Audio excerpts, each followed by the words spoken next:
Hello and welcome to The Politics Social. So I've been 10 minutes late. It's all Wayne's fault. Tonight I'm joined by Aid Thompson, Wayne Lynch, Rachel Harris, and of course Scott. How you doing, Scott? You alright, mate?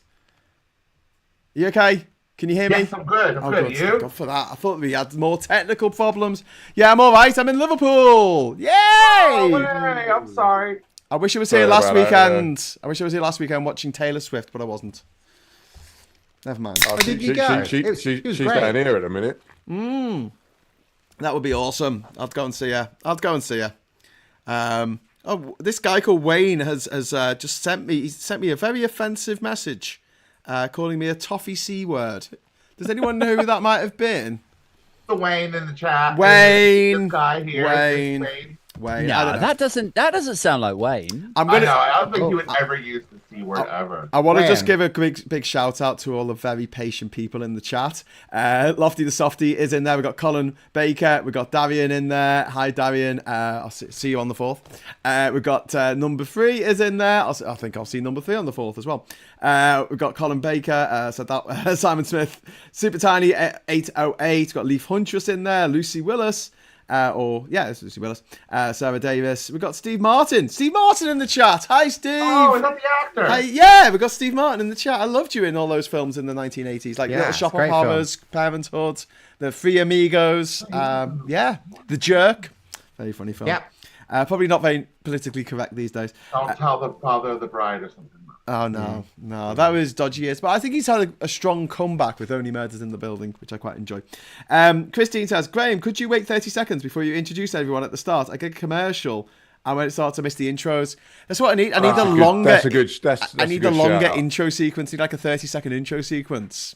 Will anyone mind? Because Morning Brew has got quite a long intro sequence, whereas the other stuff doesn't. But yeah, seems like a good idea. As long as it's not that bloody Temu advert. Oh my god, it's driving me insane. You can't choose your adverts. You know what they say? You can't choose your family and you can't choose your adverts. It's just not allowed. I used to get Susan Hall adverts during the mayor election. I don't get any adverts. Oh wow! You Just got a huge subscribe thing just came up on the screen. That was fun and unexpected because I was supposed to be doing the super chat. Thank you, but that didn't happen. Yeah, I use YouTube as my streaming channel instead of and when you use YouTube as your streaming channel for music, you don't get any adverts. Ooh, One Angry Badger. Thank you very much for the super chat. All hail the Badger. All hail the Badger. All hail. So it's a summer solstice. I think it's just finished actually. Yeah, yesterday. Yeah, yesterday. But was it yesterday or was it like yesterday and after today? I thought it started at 8 o'clock last night. They were all up for the sunrise this morning because I woke up really early and I started looking at TikTok and there were loads of lives of people at the sunrise at Stonehenge. They weren't there yesterday, so that makes me think that the solstice was this morning when the sun came up. And everyone's trying to correct me. I thought the longest day was yesterday. That's why Just Stop Oil Orange tangoed it yesterday morning. Ooh. That was. Yeah, but there was no one there then. Like yesterday. No, they were getting ready to tango it so it would orange when everybody rocked up in their Druid I've got a question. Why have they selected orange as their colour of choice to deface stuff? Is there a reason behind it? Is it this? I don't get it. It just stands out, doesn't it? And it's you've been tangoed. Yeah, you've been tangoed. Sponsored by Sainsbury's, I think. maybe they're fans of the Orange Order in Northern Ireland. Yeah. Maybe that's the DUP. That would definitely be. Graham, I think Political X wants to come in. Sorry, Alex wants to come in. Okay. Why is he not just coming in? I thought people just came in. I thought it was. Well, we sort of just do. We click on the link. But anyway, he's asked for a little one. Is he in the waiting room? Well, is Alex little? There's no one in the waiting room. I'll tell you what. You talk amongst yourselves, and I'll text him. Great. Come in, Alex. Yeah. So, is there any theories as to why orange has been selected by Just Stop Oil? Because Wayne, it's the new black. Oh, for fuck's sake, Graham. That was actually really clever. I didn't think of that. Is it like if everything, like if climate if the climate crisis gets super out of hand and green is just like singed and burnt and like, is it something around that sort of like it's not quite red but it's orange? Well, Yeah, they're stopping oil, and oil is black, so it's orange is the new black. Orange is the new black. Or if our atmosphere collapses and we have no water or food, we turn into Mars. Oh yeah, which is orange. Could be. And dead and lifeless. These all seem like a bit of a stretch, though. I'm not trying. Yeah, I was going to say. I think it's just because it stands out. These, like, all of your theses are based on absolute nonsense. Well, the thing is, if this was the 1970s, everything would be orange anyway, so no one would notice. So now there's not the 70s anymore. Why? Because film was orange and everything was orange. It was orange and brown. Everything was orange and brown in the 70s. No, wait, it really wasn't. How many of us were alive in the 70s, eh? I was alive. I was alive in the 70s. Not this guy. I'm in my 6th decade. How's that for being old? Graham, you held up 10 fingers. Yeah, I can't count. Anyway, Puninator, thank you very much for the £10 super chat. Puninator says, when are you going to talk about politics? Oh no, that's not actually what Puninator said. Puninator said, question for the panel. If you could pick one Tory to have a massive progressive kid, whose reaction would you like to see? I want Truss's kid to join Just Stop Oil after her ending in the lettuce wars. Rees-Mogg. I want Rees-Mogg's kid to be like some eco-terrorist. Oh my god, like 3 of them are eco. I want climbing on top of a jumbo jet. The thing is, I can imagine Rees-Mogg's kids being like the kids from the Village of the Damned. Yeah. I can imagine Boris Johnson's kids being the kids from Village of the Damned. We don't know which ones though. No, Kemi Badenoch has a trans kid. Marianne Cates has a trans kid, and they get married. Oh yes! Wedding in the Houses of Parliament. Yeah.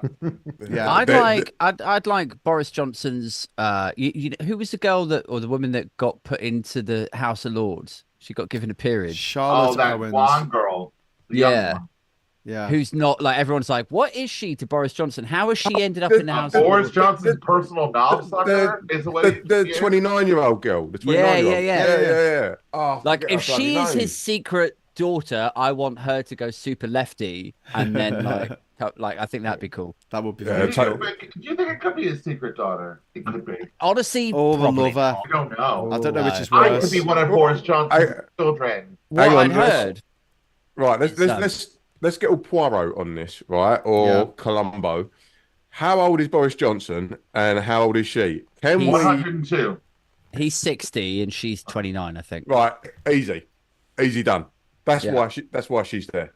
She's an illegitimate child. But what I've heard is actually, and this is way more plausible, right? Is that she was working in someone's office, maybe his office, I don't know. Yeah. But they put her as a name on the list of people as a sort of like a bit of a joke to kind of distract from the Nadine Dorries and the Jacob Rees-Moggs. And then when there was such a hoopla around Dorries and Mogg, her name just sort of slipped through. She was just like a bit of an office joke about putting... But by that point, it was like they had exhausted all of their resources fighting back over Mogg and Dorries and the rest of them. That then now she's sort of accidentally, through a goof, through a bit of a prank, ended up in the fucking House of Lords. Like, ha ha ha! What a joke! I mean, what these public school people get up to, you know? I know it's all a game, guys. It's all a game. It's all a game. Talking of games, Alec Barrett, thank you very much for the super chat. It says no surrender. There you go. Just that, no surrender. And then we've got One Angry Pagan. Thank you very much for the super chat, my friend. And One Angry Pagan says, for many heathens, stroke pagans, the summer solstice, stroke midsummer celebrations take place over 3 days, not just the one. Not frothing at the mouth at JSO like the gammons of the right, but not happy with them. I'm not happy with them. That sounds like sort of seshing. That's like, I'm not happy with them. Like I'm up for like a Friday night out, and then one of my friends would be like, we should make this like a full weekend thing. Yeah. And then at this age we take a whole week to recover. Yes. Yeah. Well, when you get to my age, the doorbell rings on a Saturday night, and you instead of going party, you think, I'm going to hide behind the settee and pretend to be out. Yeah. Do you know what that reminds me? When the milkman used to knock on my door on a Saturday morning. My old man used to say, "Go and tell him I'm not here," and I'd say, "Yeah, my dad says he's not in." Yeah. I know. I did my 20 years of clubbing in London, coming home at 6 a.m, going to bed for an hour, going to work. I did that for 20 years. I have partied out. I don't go out anymore. Literally, I'm done. I think it's like at some point, I don't know the age that you get to, and obviously we'll get back onto politics 35. in a second. However, However, is it 35? Because like I reckon it's about 30. Maybe you're right, 35. No, but like when you're young and you go out and it's like a all-nighter or all-weekender. Yeah. And then you phone your mates or you come into work late or you call in sick. It's sort of a funny thing. It's like, oh, I got so wrecked. And at some point you go over the bell curve of shame. 100%. Like, oh, I shouldn't know. Definitely 35. But then what happens is, I think for me, what happened, I got a second wind when I was about 41. Yeah, me too. I started going, but then I was responsible, so I'd go out, but I made sure to get enough sleep to go to work. I partied Monday, Thursday, Friday, and a Saturday for 10 years from sort of age 38 to 48. Right. And I loved it. You mean you're not 48 now? I loved it, but I burnt out now, and I got to the point now where it's like, I hear club music now it comes on in the car all the time. I've got thousands of CDs of club music, and I feel really tired when I hear it because that 6 o'clock Pavlov's tea dog. and sandwich coming down off the beat, and it's like, oh, I feel so tired. I hear any Ministry of Sound chill music, and I just want to go to bed. I feel like I've got all this energy, in me because the last 6 years I've been a suburban stepdad in County Durham, and I just want to go out and party basically every night. So I'm going to be going out and partying. A frustrated raver. Weeks after the election. What I'm planning to do for the people watching, we're having a party on July the 4th. And if you're a patron of this channel or a YouTube member, you can have a look for the link, which is in the messages there, if you have a look for them. I'm going to be staying up all night on July the 4th, doing a live stream. And then if anyone wants to meet the next day for a drink, a coffee or something at lunchtime, people who might be introverted, don't like going out or can't afford to go out in London because it's so stupidly expensive, let me know. I'll be in London and we meet up. Meet Graham. He's the quickest coffee drinker you'll ever meet. Well, they only had 10 minutes. I looked at hotels. I gotta get a train. I looked at hotels around the area, okay, and they're like 70 quid a night in the hotels, and I thought, that's not bad. But on the 4th, 400 quid. Oh, shut up. I'm not kidding me. Same hotel. Fucking price gouging wankers. Yeah, I know. They'll think I nearly said another word, but you said enough, Wayne. You've said enough. Can I just say a big shout out to Ivan for the super chat? Thank you so much, Ivan. Update for people who didn't see my message earlier. Following an immense political argument with a friend this morning due to their jokey attitude about the general election, I ended up having to block this friend. I'm sorry that happened, Ivan. I really, this happened to me a lot with people who were mates on Facebook or, even in real life, who were just thinking it was all hilarious that Brexit happened, that Trump got in. And we fell out. We fell out over it because, it's not a question of just having slightly different politics, being a bit more capitalist, being a bit more socialist. This is stuff where it's I keep using the word sadistic because I think it's the only way to describe what the Tories have done to this country. And you talk about any measure of decency. I'll use that word because I mean this is across the board: education, just transportation, the NHS, health, mental health services, everything. Every single metric has gone down since 2010. Every single one. You look at the NHS. From where it was in 2010, it's gone down. The economy, it's gone down. The life expectancy in this country is going down now. Well, there is one thing that's got better, which is CEO. Oh pay. Yeah, absolutely. If you're rich, if you were already rich in 2010, you're probably now, a lot richer. Now your assets are they've just accumulated wealth through no real work. Yeah, just sitting on your ass and just being happy to just take money. Richer. It's such a swindle, isn't it? It's like you sit there with your assets and then you pay or schmooze tabloid editors to put out a narrative that criticizes other people for sitting there and doing nothing. You're just sat there like, I just want to sit here and do nothing. Yeah, you sit there on your big fat asset. Thank you very much to Terry Regan there, Plymouth activist for justice. I had to expand my window there to see the whole name. Thank you very much for £10. With Sunak becoming increasingly unpopular and the polls suggesting he could lose his seat. The evil laugh was my addition. Is it actually possible that Binface ends up being the one who will unseat him?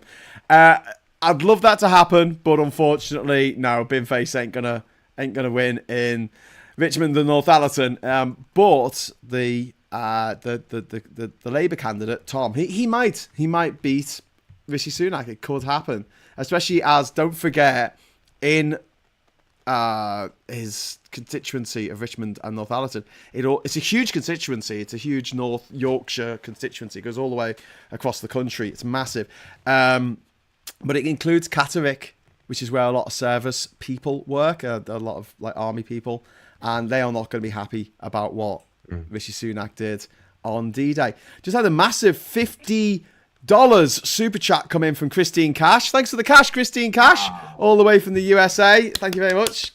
Making it rain. For the people, if people can't afford a ticket. Oh, that's so nice, Christine. That is wonderful. The tickets are 15 quid each, so that's going to work out about 3 tickets.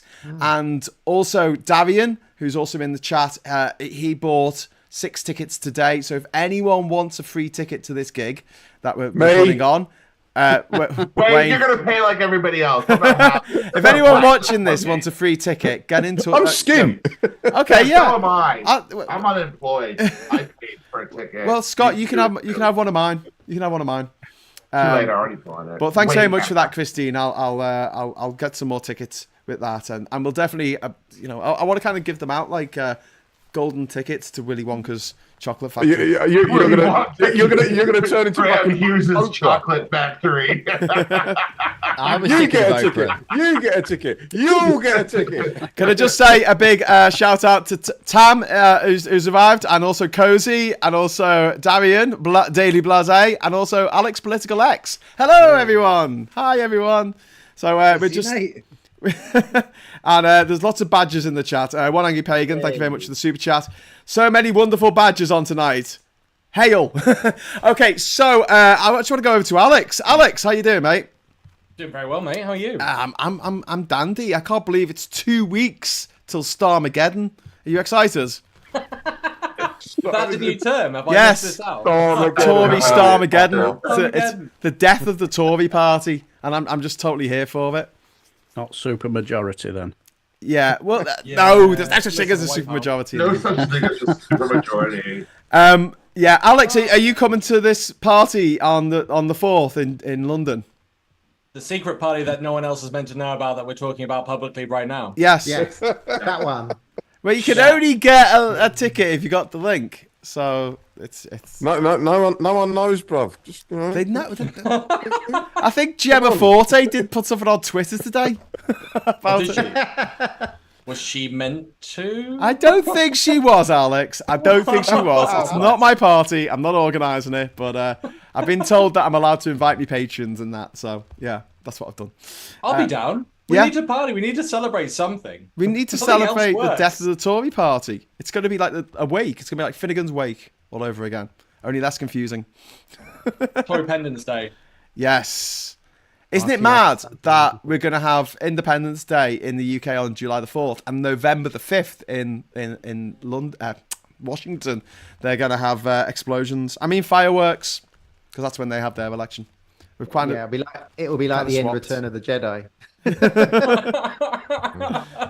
which is very apt looking at Graham's t-shirt. Oh, thank you very much. Yeah. Yes, my Vector graphics. Target's computer. I usually turn this off and just let the force guide me.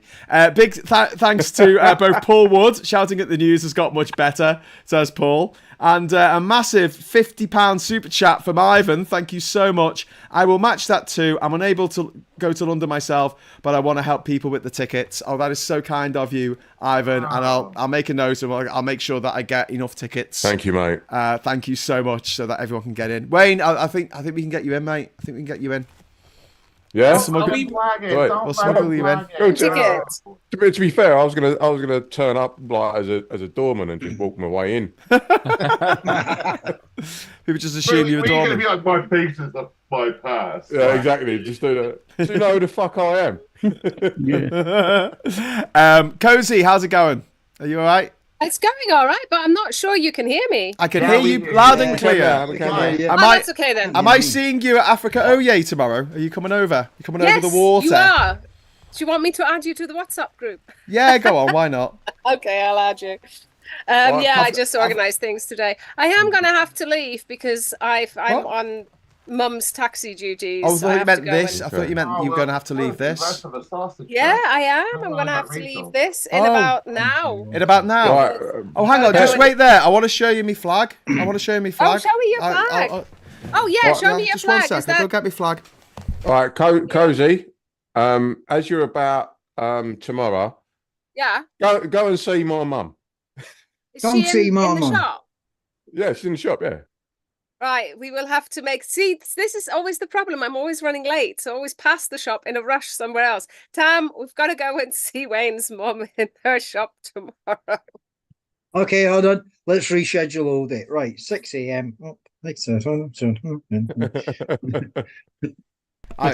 I made this for Glastonbury last year, but I'm not going to Glastonbury this year. So is this the fuck the Tories one? Yeah. Look at that! Dun dun dun dun. Is that the same? Is that the same? Is that the same one from Blue Dot? Yes, I think I had this at Blue Dot as well. Yes. That's where all the mud came from. But yeah, not too many festivals. That was 2 years ago. Oh man, I'm showing behind the curtain here because I'm showing that I've got green screen. This is not my real warehouse. Someone once put in like a comment, like a diss. They were like, "Look at you, liberal! Look at you, liberal woke, liberal snowflake in your $1 million warehouse mansion." And I'm like, "This is like mid-journey, mate. What are you talking about?" I thought he was in the Dragon's Den. Your $1 million warehouse, penthouse. Yeah. Woke snowflake. I'm Champagne socialist. I'm sitting in Navarra. I'm sitting in the Navarra Media Studios. That sounded shady. Emma in the chat is saying, sorry, I keep missing the date for Sunak's constituency leafleting. It's next Thursday. So if anyone's interested in meeting us in Northallerton next Thursday in the morning, or anytime you can turn up, actually, we'll just meet you. Please get in touch via the usual methods, either through Patreon, messaging me through my website, which is grahamdavidhughes.com, or through Discord. Emma, thank you very much for the super chat, though. Happy to help. I'm on the annual leave next week and I want them gone. Brilliant, Emma. Well, hopefully we'll see you there, and anyone who comes along will buy you a pint, all right? A pint of anything. Could be a pint of milk, but we will buy you a pint. This is the price of milk. What? New milk. What's wrong with Don't milk? endorse alcohol. Do we not endorse alcohol anymore?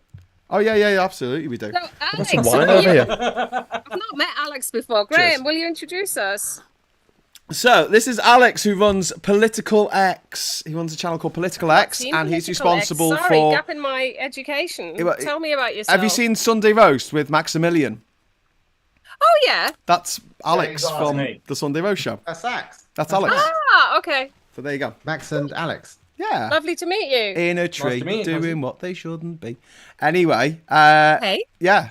But yeah, we had a lovely debate. Was that last Sunday? Was it, Alex? The debate that we had? Yeah, the debate. Yeah.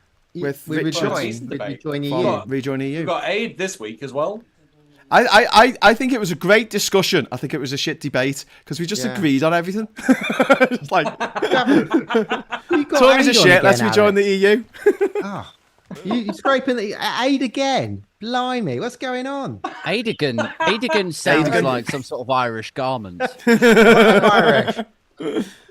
Aid's like fucking the podcast gonorrhea. Yeah, everywhere. Right, kids, I've got to go and collect the offspring. I'll be back in an hour. Okay, we'll see you soon. All right, take care, Cozy. Right. See you later. I'll leave my husband with you. See you tomorrow. Look for the flag. Yeah, I'll see you tomorrow. I'll send you my location as well. But if I might, you'll still be in this in an hour, won't you? Probably, yeah. Probably. We've got nothing anyway, I'll leave Tam with you. Yeah, don't lose him. Yeah. Don't corrupt him or anything while I'm away. No worries. We're gonna tell him how rubbish you are. Captain Bart Roberts has put in the chat. Hey, Captain Bart Roberts. don't be mean. Sorry, what was that? I'm joking. We love you. Is Wayne being mean again? I Don't be love you mean. too, Don't be really. mean, Wayne. Nice to meet you, Alex. I'll see you Nice next to meet time, you or too. maybe I'll see you in an hour when I come back. Well, see you later, everyone. Bye. Bye.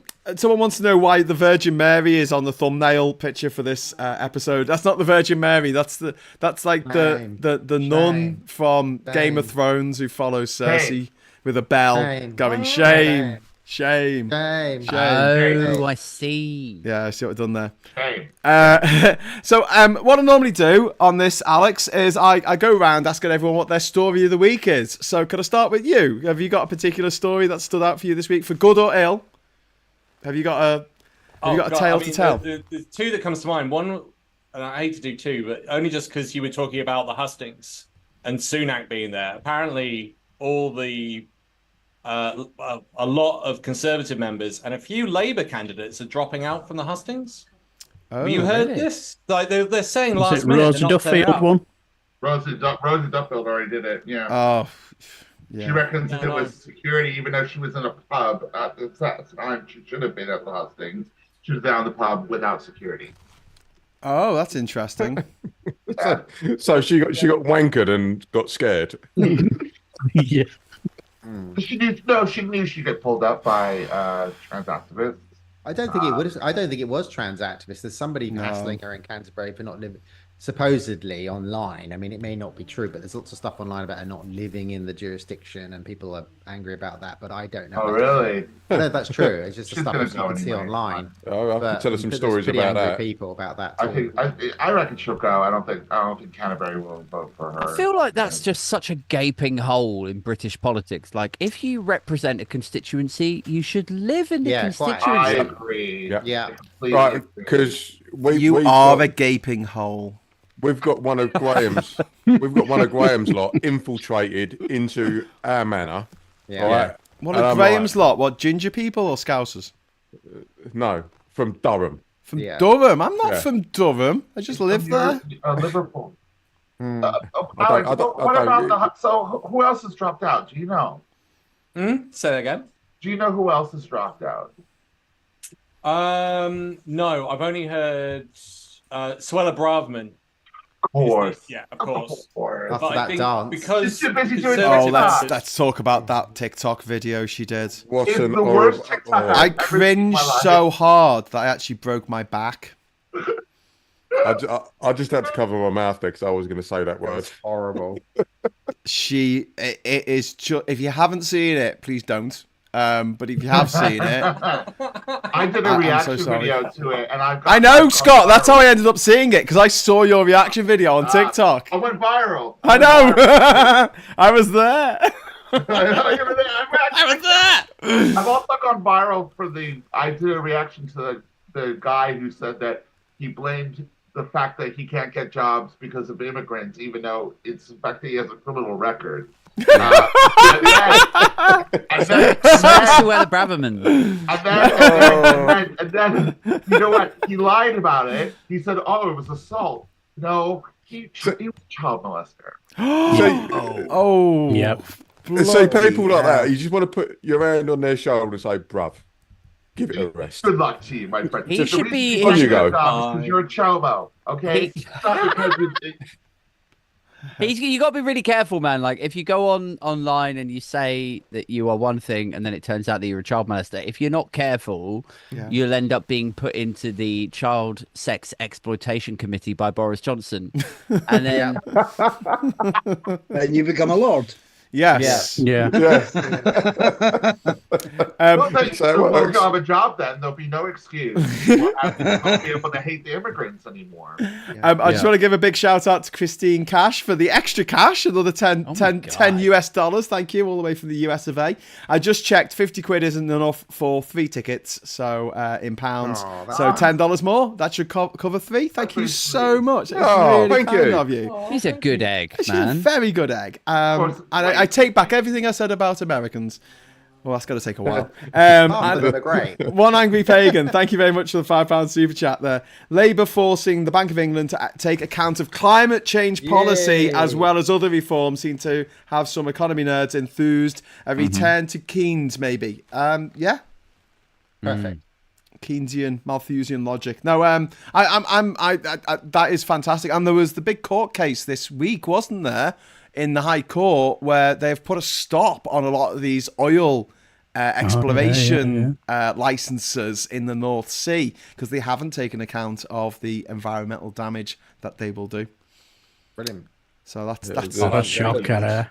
That slipped under the political radar, didn't it? well, You yes. Wasn't but- in the Telegraph or the Daily Mail. That. Oh, what? Wow. I'm sure they're republishing Hitler's fake diaries or going on about Lord Lucan. know? Who knew? Yeah.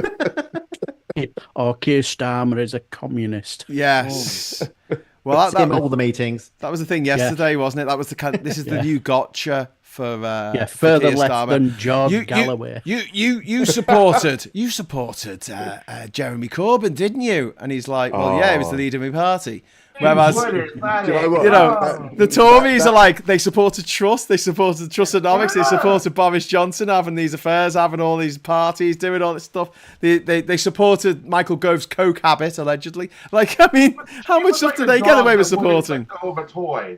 She was like a dog that wouldn't let go of a toy. She just kept going. But you see, It was so frustrating to watch. Yeah, you talk about Fiona Bruce. That was the thing that really, Fiona really, Bruce, yeah. She didn't give half a hard time to Rishi Sunak. She did yeah. Summer. Yeah. But that was the thing that really let me down. The audience made up for that. So Yeah, they were great. Okay, I've got a question for the because- panel. I've got a question that's Sorry, just go come on. in and a super chat. Thank you very much to Alec Barrett. Anyone seen Kia's Minecraft prank on Nigel? Yes. If you've I seen have. this, you know exactly what It's I'm talking about. brilliant.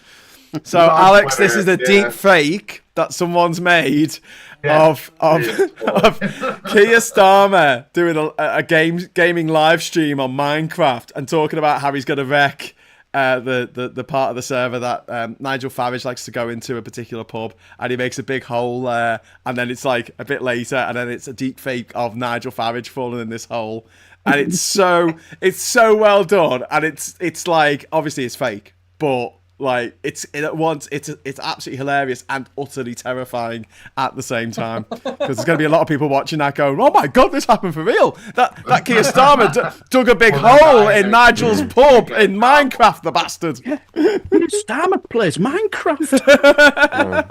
I've been saying this for like 2 years, man. Like, deep fakes are going to ruin everything. 100%. Yeah. Like, they're gonna. 100%. I can't believe that they haven't. And maybe they're just leaving it to like the last like week of the campaign or whatever. Yeah. But I can't believe they haven't played a more dominant role in this campaign because the technology is obviously there. Like, I can go on 11 Labs right now and clone Wayne's voice and make him sound compassionate. Can you believe that? Never. There is no Amazing. technology that could do that. You could have him talk for 30 seconds without swearing. That would be amazing. That's how we'll know it's a deep fake. Next week, it won't even be Wayne. It'll just be like the Wayne bot. It'll just be like really courteous and like polite. Really nice. Yeah. Really kind about Everton Football Club. Johnny Cophead, thank you very much for the Never. £2 super chat. Wait for it. I'm a little less concerned about the deep fakes, because I do think that we've been primed, haven't we, to think about fake news and fake imagery and fake videos. You know, we know this can be done. I It mean, almost sounds like you're goading though, Graham. Jar Like, Jar I can Binks fake wasn't you, real. man. You know those dinosaurs in Jurassic Park? They weren't actually real. You know, it was Yeah, just, but that was like it was when just that was special. like They're real. Now, 1992, stop man. that. 1992, yeah. I've seen a That should couple. be saying Star Wars wasn't real. What? I've seen- Get out.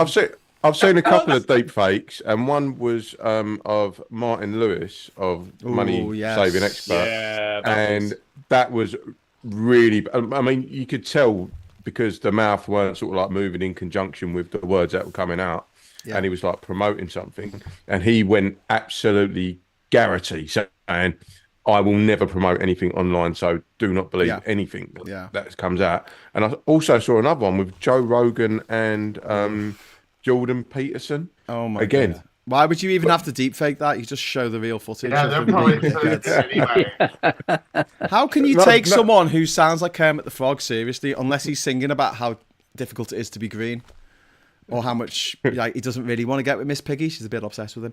Puninator. But again, the mouth and the voice weren't sort of syncing up. So you could, if you weren't that educated on how deep fakes work, you could easily get taken in by. Yeah, but that happens a lot on Zoom. It's probably happening now. As this is going on.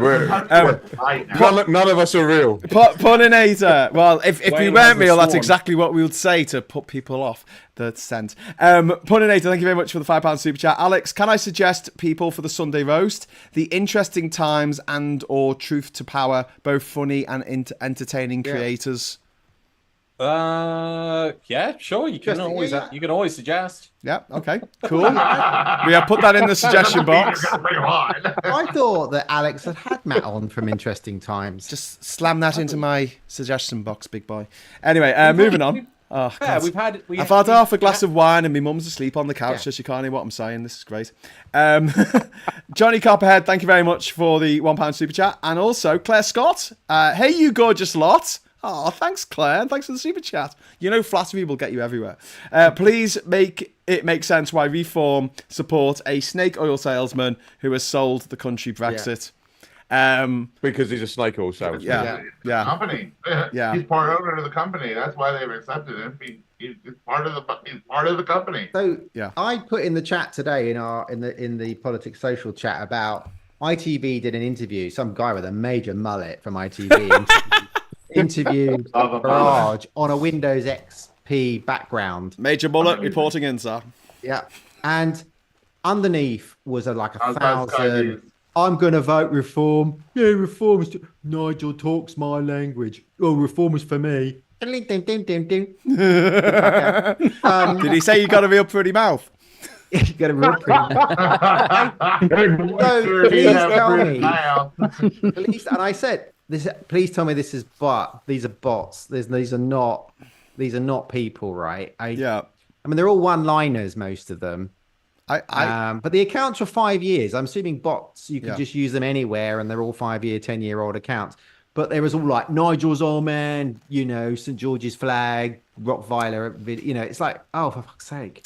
Is this? Are we really getting the MAGA? And they're putting out the bots. There are thousands and thousands of bots out there. But the thing is, if you copy the text in that and then search the text, you can see all of the other bots that have basically copied that, so you know exactly who the bots are. But with AI, the bots are getting even smarter now, and they can reply to people and retweet stuff, and hold a conversation that people think are with a real person. So you waste time arguing with the bot.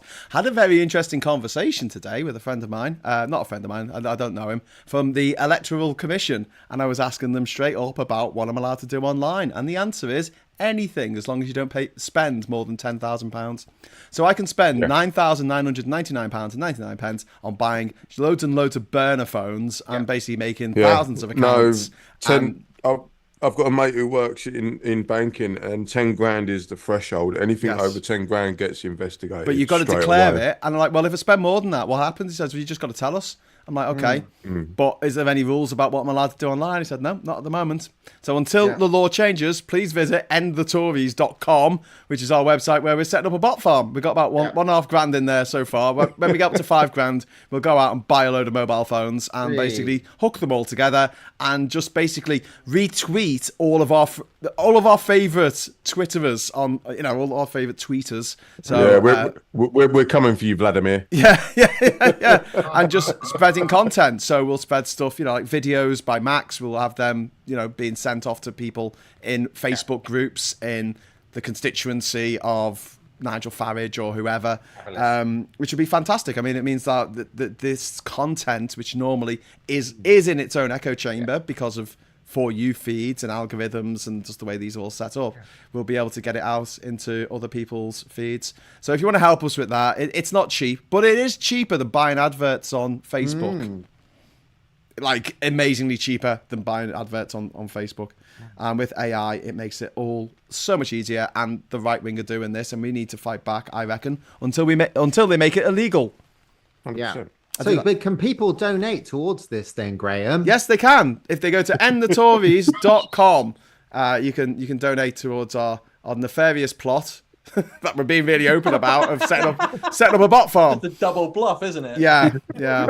Well, it was the original idea was to like knock out the Tory party, but then as the election progressed, we realised that Reform are putting loads of bots in. And they're going to keep doing that. That's not going to stop after the election. So we've also got stopthebots.uk, and the website's going to change to that after the election, after we've ended the Tory party. So Ivan in the chat, thank you very much for the super chat, mate. Tom Hunt, the outgoing Tory MP, stroke Tory candidate in my constituency of Ipswich, has only been to one husting so far. He hates scrutiny. If he can't handle it, he should never have been an MP in the first place. Couldn't agree more. I would very much like to meet Tom Hunt. Tom Hunt. There's a name you got to be very careful with. I was very, very specific.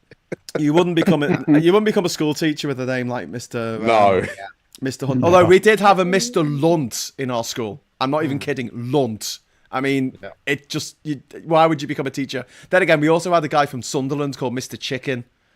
I had somebody called Mr. Chicken. Was he from Sunderland? Was he a CDT teacher? He was from the north. Well, it was north of Watford, and that's north for me. Yeah, that's all north. That's all north. Why I had did you a laugh when I math said teacher chicken? called Mr. Bean. Mr. Bean. Love it. Brilliant. And he talked like that as well. We've got Johnny Copperhead, thank you very much for the super chat. 13 days to go. And also Karen, thank you very much. Who's now at level 1. Well done. Thank you for getting to level 1. Can I just do a pitch for something I saw today? I sent it to Graham. If you want to know how reform started and what Farage and Tice did, there's a video called, you may have all seen it, but it's called Britain Portrayed, How Dark Money Corrupted Brexit. It's an hour long. It's called Britain Portrayed, How Dark Money Corrupted Brexit. And it tells you what they did to flip the public over to, and it was all during when Theresa May was trying to get a deal to stay in the trading part. And how it went to a hard Brexit. It was basically how we ended up with a hard Brexit and who did it and how they did it. It's unbelievably. Okay, I've put the link into the chat for this. It's called Britain Betrayed: How Dark Money Corrupted Brexit. But that makes it sound like Brexit would have been great had it not been corrupted. Yeah, right. So it was always how it got worse. Yeah, how it got worse. Yeah, we would have got away with it if it weren't for you pesky kids. Yeah, if it weren't for you pesky reality. Speaking of reform, did you ever? I don't know if I mentioned it last week. Did you ever remember? Anybody ever see a tweet from 30p Leanderthal? Oh yeah. What he basically did was he put out this poll for Ashfield, basically saying prediction reform gain from Conservative, and shows you how thick he is. He didn't cut out the top half because it says user defined poll. Oh, great! Yeah. User defined poll. Excellent. So all he got underneath his comment section said, next time maybe cut the top half of your poll if you want to make it more believable, you idiot. Then again, I mean, the Lib Dems do like their bar charts, don't they? When they say What a complete dick splash. What the fuck's that about? We got some more super chats coming. Thank you very much to Johnny Copperhead for the £5 super chat. Bot farm, the only type of farming succeeding post Brexit. That's very good because it's true. And also Captain Bart Roberts. Hi, Captain. We're not really setting up a bot farm. Honest, my biology teacher was called Jim Skull. Jim Skull. Oh my word! And we just had a massive €50 super chat come in from Trevor Johnson Brown. Thank you very much, Trevor. That's really kind of you. There's no message. It's just some euros. If you get all the money you need for the tickets, yes. Is everything then got to go to the back of the bar? Yes. So Darian, who really kindly contributed some money today for tickets, he actually gave more than enough because he said, if you take anyone, be sure to buy them a drink when they get in. Yeah. So, with all the super chats coming in. I thought I'm getting shit-faced. The Political X channel was just putting 10 grand Johnny behind the bar travels for the in. night. That's what I read something. Oh yeah. I heard that. I heard Alex. He's a true gent, and he's like, If you're a proper supporter of the channel, I mean, you'd make sure that all of us had at least a bottle of champagne each. if not two. God. Oh, I I'm would getting die. mash up. I would die. You really are in Dragon's Den, aren't you? Yes. It's full of champers. It's not champagne. What are you talking about? It's Australian swerving young blanc. Bollocks, that's Blue Nun. Yeah. It's Blue Nun. Yeah, of course it is. Blue Nun. Suave Blue and Nun long from black. me mum. You sound like me after I've had a fair few. Is anyone a patron here of Jay Foreman who does Map Men and Unfinished No. London and stuff? Am I the only Oh, one you who's got a plugged big on there, didn't you? Jay Foreman? Yeah. They dressed up That as was me cool. and me mum. Oh, yeah. I don't know. It's not on general release yet, but the new episode of Mad Men features Jay Foreman and the other guy who presents Mad Men with him, literally was fucking dressing hilarious. up as me and me mum. Did they contact you beforehand? No, Did they give you a heads up? no. I honestly, because someone said you got name checked, and I thought they just mentioned me or something, but they actually have a sketch where it's me explaining to me mum that I'm going to be travelling for 4.5 years or something. It's brilliant. I'm like, oh my God. Anyway, so yeah, I'm chuffed about that. Fame So at last. you had one geezer who dragged up and another geezer who's a twat in a hat. Yes, exactly. Number 3 says you can use billboards as well, like Led by Donkeys did.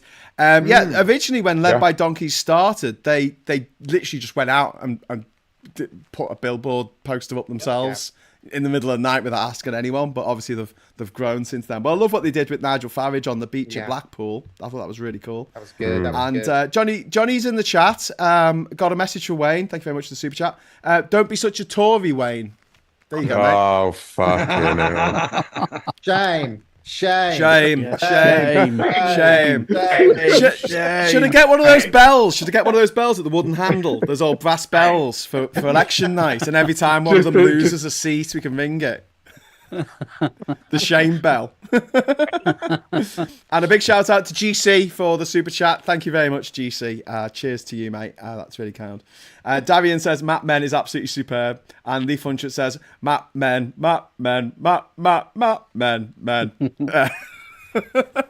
Honestly, I've subscribed to Jay Foreman since probably when he was doing Unfinished London, which was about 15 years ago. So long time subscriber. But yeah. Why are you wearing my clothes? Says Graham's mum, according to Ian.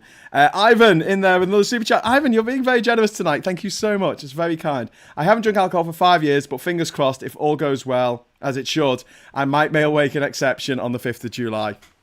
Oh, mate. Well, yeah. I mean, there will be a reason to celebrate. Even if the Tories don't lose by as much as we want them to, I think they're still going to lose. So I want to take over to. I'll just go over to Aid before he disappears off the edge of the screen. Aid, wake up. All right. What have you got a story of the week? Oh, mate, I do. Okay, but before we get to it, can I just say a big thank you to Puninator, saying, could we finally have a real Brexit benefit? It being the death of the Tory party. That's the real Brexit benefit. I like that. Thanks very much for the super chat there, Pun.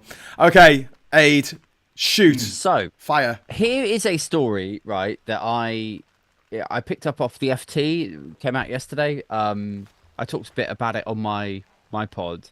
But basically, it is this. It's early stages. We don't know much about this. Like, it's not fully confirmed. I've got to protect myself a little bit here.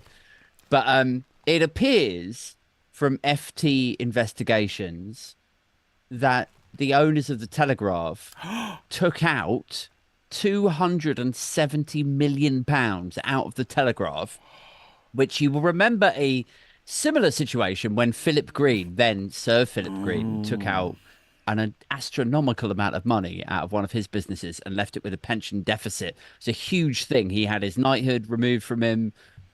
Anyway, now it seems like the Barclay brothers, the former owners of the Telegraph, may have allegedly, reportedly, etc., taken 270 million out of the Telegraph in a hurry sent it careering into bankruptcy, which is what started this whole auction process. And just bear this in mind, 270 million, right? Their loss that year was something like 250 million. So they were actually in profit. Like, if you do the maths on it, they would have been in profit had they not dragged that money out immediately. So there's so many questions about this.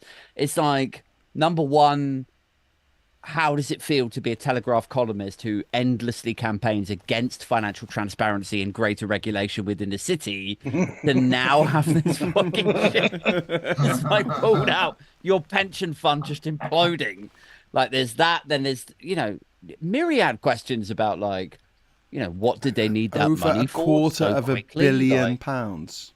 yeah, man. A quarter of $1 billion. This is the Barclay It's brother. absolutely There's insane. only one And left. nobody's talking about this because it's Yes. everyone's talking about campaigning and Sunak and the Tories and betting, but it's like, this is, if it was any other a good week, time for corruption. Yeah. yeah. This is where you come to find the breaking news. You just got to wait for an hour yeah. while we talk about old video games and Minecraft and shit. Big shout out, But it's worth it though. It's worth the wait. It's worth its weight in gold. Server Davis, thank you so much for the super chat. Not much, but I hope it helps. Anything people give it's really, really kind, and it keeps us going. It keeps us afloat. So thank you so much. Yoni, €5 super chat. Corporate grift on an industrial scale. I am shocked. Well, not that shocked. Yeah, I mean, to Aid's point on this story, this is the perfect time to release that kind of information, because it's like no one gives a fuck about it. Yeah. Yeah. Do you know what I mean? It's like we're all talking about Keir Starmer and Rishi Sunak, and these fuckers are just having it away. Yeah. That's true. Crack on, lads. Captain Bart Roberts, thank you very much for the super chat. He says it was in the FT. There you go, Aid. It was reported in the Financial Times. Yes, it was. That's where I picked it up from. But who reads Who the reads the Financial Times? The FT? Who down your local boozer walks in with a copy of the Financial Times in their back pocket? I do, and they all laugh at me. That's why you got barred. Strangely enough, I do too, and then I just sit on my own. I like their news report. I mean, it's not much news in the FT, but it's easy to read. That's why I like it. It's not overwhelming. It's a little bit, and it's reasonably like apolitical. I quite like that. Yeah. It's never. I don't have to. It's not like a lot of the papers on trans stories that you're going to go, here we go. It's the Telegraph or Daily Mail or the Express. The Independent's normally all right, and the iNewspaper's normally all right, but the FT's always pretty solid on it. They never talk about trans things, so I can read that safely. Guys, I got to run. no. Of course you have. Thank you so much, Aid. You are an absolute legend. Thanks for getting your story of the week in there before you went. And Cheers, we'll see you around hopefully next week. And then I'll see you all at the election party on Thursday. IRL. It's going to be epic. Take care, guys. Peace out, man. man. I'm gonna hug you out of malice. A hateful hug. Yeah. No, it's all love. Bye-bye. Bye, mate. Bye. Bye. Oh, Alex is back. Alex, you disappeared. I thought you just gone without saying goodbye. I was like, where's Alex gone? Russians. Russians. Bloody Russians. It's always the Russians. Absolutely. Fucking Russians. So you hear? Did anyone listen to Nigel Farage's interview earlier tonight? No. So basically, he was praising Putin and saying the fact that the war in Ukraine was started by the West. That's like saying all the people that died at the hands of Hannibal Lecter, it was their fault because they met Hannibal Lecter. No, it's their fault for being so tasty, Alex. If they weren't so succulent, he wouldn't have eaten them. And they turned up with their own bottle of Chianti. Did Nick Robinson interview, the head of the Liberals and the Greens, or has he just done Keir and Rishi and Nigel? I don't know. I'm not sure. It feels like he's only done the two bigs, and it's like Brexit again, isn't it? It's everybody else and Nigel, and then Nigel gets 50-50 of all the fucking media. Sarah's just asking in the chat, sorry, is Tan okay? Tan's fine. She's a bit stressed. Tan's fine. She's a bit stressed. She's got a lot of work to do. She's making videos every day at the moment because it's election fever. I was going to say, like, to your point, Rachel, like, what do you think there should be a format of like media coverage where every single major party has equal No, coverage. I think it should be ratioed on size, and the smaller parties get a little bit more than the Yeah. big ones, just to get to help them grow or to shrink, because you'll get to see who they are. But Yeah. and the big ones get, whatever. But I just think this whole BBC just love because it's all clickbait. They put that more on, Yeah. and Yeah. oh, I love No, Nigel. Oh, it's just I've not driving me heard mad. any I've not heard anything from anyone from Plaid Cymru or they don't platform. the Northern Irish constituents. I've not heard anything. No. So I think the Northern Ireland is down to the Good Friday Agreement. I think there's a limitation on publicity. That's why you don't is get. there really? parties. Okay. I think so. Don't quote me on that. Yeah. But I think that's the reason why. That's why when Boris was down in Cornwall eating ice cream, whilst there was absolute chaos going on in Northern Ireland, there was almost zero coverage of all the rioting taking place because there's some sort of like TV agreement within the Good Friday Agreement not to advertise. Okay. Yeah. That's interesting. Yeah. Because it just might be why seems they're not. But yeah, it just the rest of seems it's shocking. it just seems strange that we've got all these debates going on right now, and I know nothing about Northern Ireland. I love it Absolutely when Larry and Paul do the Northern Ireland, they would just go over to the DUP. Homosexual. Thank you, DUP. back to London. Never. We've got to get Larry and Paul on this show. Actually, we'll That'd be get great. Larry and Paul maybe next week. I'll awesome. give them a shout. We've got to get both of them though. They can't sort of come as a set. It's a bit like Marina and Gemma. We've got to get both of them, so we'll try and do that next week as well. We could have a big one before the big party. But I think Larry and Paul are going to be there at the party. I know Marina and Gemma are going to be there. Super Tansky's going to be there. Danny fucking Price and Femi are coming. I think I'll be there. Hopefully that's all that matters. I can imagine it'll be I'm getting brilliant. some messages, people asking me, are the tickets sold out? No, they're not. They're only available to a select few people at the moment, and you have to have the link to get them. And you know what? If they do sell out, I've got a bunch of them now because people have given me money to buy more tickets than I need. So just get in touch. Just get in touch. Wayne, are you going to bring James along so I can have that conversation with him? Yes. Do you know what? It's the venue is not that far from his house, so he could just get the train over the water. So I can't say who else is going to be there, but one of the people who's going to be there knows James very well. So yeah, I guess I can't say, can I? I just said I can't say, but No, I'll have put a two word and two and say, together. please. Alec Barrett, thank you very much for the super chat. Done everyone, bar the Greens. They're next week.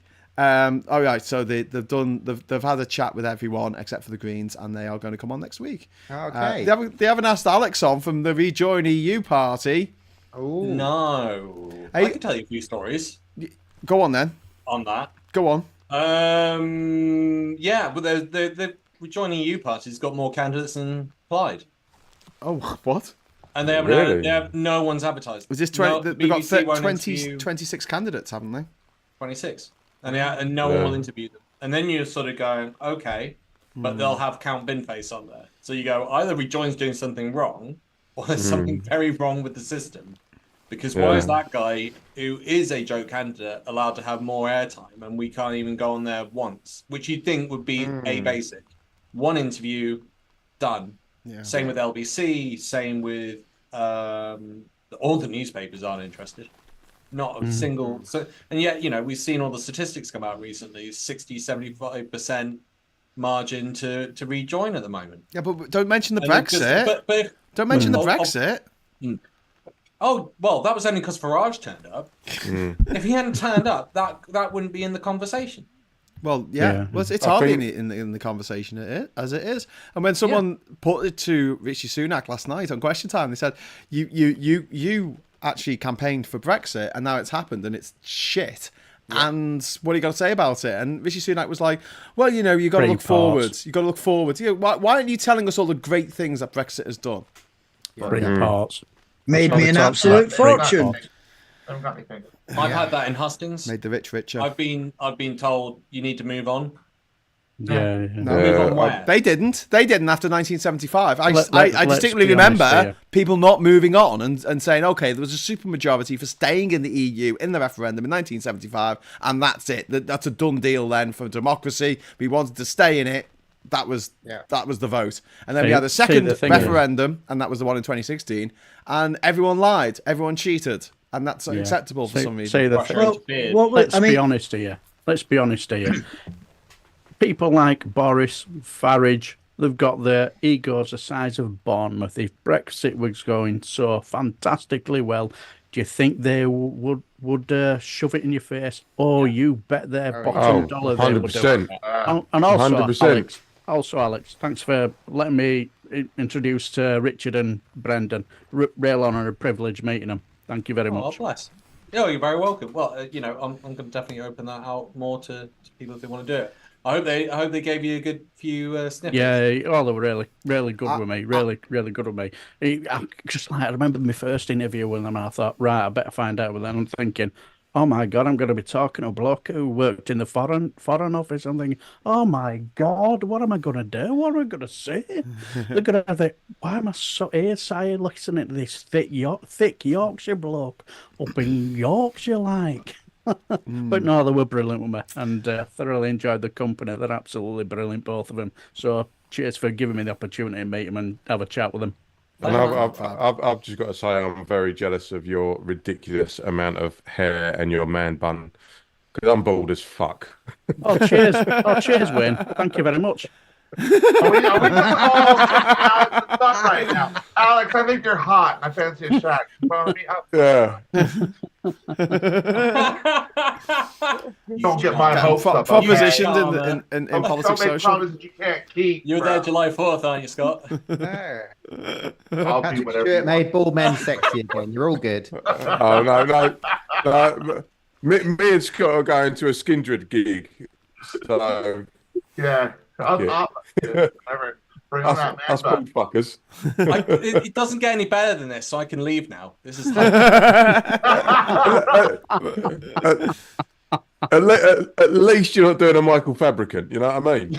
I want to go to this. The man with the magnificent plumage. I want to go to this Skin Dread gig now because I've got this image of like Wayne and Scott, and Scott's like, "Will you put me on your shoulders?" And Wayne is like, "All right," and he's like, "Scott, can you turn around, mate?" I mean, the other way.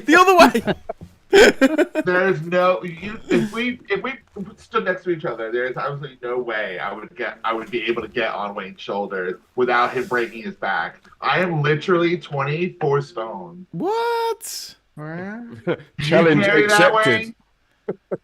Challenge accepted. Says Wayne. Hunk of love. Yeah, you would die. You would die. Hashtag worth it. Yeah. I'm 6 foot 3. I'm 6 foot 3 and 19 stone. I've got you. Do you want to go see him? I think they're playing. It's a date. I'll go on a date with Scott all day long. Gemma Forte's challenged me to bench press her. What? Yeah. She's married, you dirty bastard. Who is? Marina Perkis. Oh, is she? I don't know. Yeah. We'll see. There's a lot to see on July 4th, basically. Former footballer. Aren't you married, Alex? Yeah, Marina Perkis needs to get bench pressed by me. What? Wayne, shut up. Right, Captain Bart Roberts, thank you very much. We're going to talk politics. Yeah, I know. Yes. Can we talk about? We're going to talk about politics at the moment. I'm going to come to Rachel and ask her what her story of the week was. But before then, Captain Bart Roberts is saying, if I can get up to town, can I play a DJ set? I'm not in charge of this party, but if it was my party, Captain Bart Roberts, just for your £2 super chat, I would say yes, absolutely, you can DJ. Because it's one of those things, isn't it? Like people DJ and you've got to pay them money. And I'm like, well, why? Mm-hmm. Just get a... Wait, can I DJ? Get an iPod shuffle and plug it in and then play the music. No. What do you mean, no? No. Oh, sorry, Alex. Like you are right, because you need an actual human there to play the song to the very end that no one is dancing to, because a robot wouldn't know to do that. Oh. Stick the Ministry of Sound bubble album 2000. Oh no, I've killed Alex. I've killed him. Oh no, I'll come back, Alex. I'm only joking. I swear, Graham. It was just a little joke. Distance is your greatest fucking asset right now. July 4th.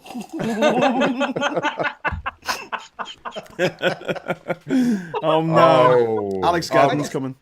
I'm coming Just stick for the you. annual on. Just Ministry of Sound He's going to 2000 turn up album. sometime. It's all mixed. It's all there. You know that went on top of the pops where they used to have a dance music. Trans people. Right? Yes. No, just a dance artist on. Yeah. And he'd be standing there behind a set of decks and they'd just be playing the song and he's standing there behind the decks just going, oh, look at me, I'm making music. I'm like, no, you're fucking not. Anyway, moving on. We've got Puddinator putting in £5 in the Super Chat Fund. Thank you very much. Will the election polls on election night just say, what do you think the result is? Most looking forward to Kunzberg breaking down as results roll in. I'm very much looking forward to that as well. Graham, did you just say that word? No, I Kunzberg. That's her name. Kunzberg. That's her name. That's Laura It's not me Kunzberg. getting in bother. Yeah, It's no bother. Kunzberg. No bother. No bother. It's No. Kunzberg. It's like saying, for crying out loud. Anyway, Maggie, thank you very much for the super chat, Maggie. I'm so excited for the election. I feel like I did as a kid with 2 weeks to go until Christmas. So do I! That's such a good way of putting it. I'm tremendously excited. I'm a bit burnt out. I've been doing a lot of work, doing a lot of shows and a lot of stuff behind the scenes. But I'm absolutely stoked that we're going to see the end of the Tory party as the ruling party of this country, at least in 2 weeks' time, just under 2 weeks' time. And finally, a massive €50 super chat has come in. Thank you very much from Trefor Johnson Brown. Thank you very much. This is to help the bot startup. Bot farm startup. It's quite expensive to start. Good luck. I've now got my overseas vote and feel more complete. It can help Labour get these sleazy Tories out. Thank you very much, Trevor. That is really nice of you. And yes, the Tories need to not just lose this election. They need to, Be wiped out. be wiped out. The Tory party needs to be no more, and they all need to go to jail for their numerous crimes. Absolutely. Yeah. It's looking bad for Liz Truss in her constituency. Is it in Norfolk, No Suffolk, or whatever? way! Well, that's what I told somebody today, because James Bagg's really knocking it out the park up there, and of course there's a bit of a split vote going on. Nobody's hearing anything up there from her. So Well, who's going to vote? Who's going to stand there, right, in the polling booth and see the name Liz Truss and think, do you know what? That lettuce was robbed and like put an X next to I don't know what. But she sent a letter out that was, I think it was Aid posted it in the chat, and it was all about trans stuff. And it was like, oh, we're going to get trans kids, and we're going to go after Vans. It was just a massive cultural war newsletter that she sent to her constituents. Mate. It's like, what? What a load of bollocks. Yeah. Yeah. She's not going to ring. She's awful Bye, on everyone. so many levels. Oh, Alex. Oh, you're off. Alex, you're off. Hi. I'll see you soon, mate. You take care. Go away with your you're luscious going. hair. I love you. I'll speak to you. I'll see you soon. I love you too, Alex. Bye. Bye. Thank mate. you. Oh, thank God he's gone. I could take me out. And John's back. Yay. Oh, there he is. Alex, Buttload. One man No, enters, one man I'm a leaves. This is buttload. great. I really like John. You lot should stop slagging him off. Oh, John, no, carry I on. didn't mean what I said. I was talking about Look, Alex. it's jealousy. It's jealousy. And I get that. Don, How was It's Buttload? okay. I don't know if you was at download this He was. this He was at weekend. Buttload. I was, yeah. Yeah, You but, got stormed upon. Did you get mate- struck by lightning, John? No, but I'm not kidding. The lightning was scary as fuck. This is the download Like, festival last weekend, which because was just you know a they've got a washout. big wheel. They've got like a Yeah, big yeah, like, yeah. London Eye wheel, Yeah. right? And we were standing up where it happened. It was about 2 or 3 sort of bolts of lightning, and bloody hell! I mean, and it's really thick mud everywhere. It's really muddy, and I've been in it was before. just frightening. Yeah. I mean, for ideally AC/DC should have been playing, which would have made it perfect. But, Led Zeppelin. Led Zeppelin in a storm. It was That would be frightening, epic. to be perfectly honest with you. But a great day. But it was. Led Zeppelin playing Immigrant Song in a storm. I'm pals with John Bushell, who's Nandy Bushell's dad, and she played.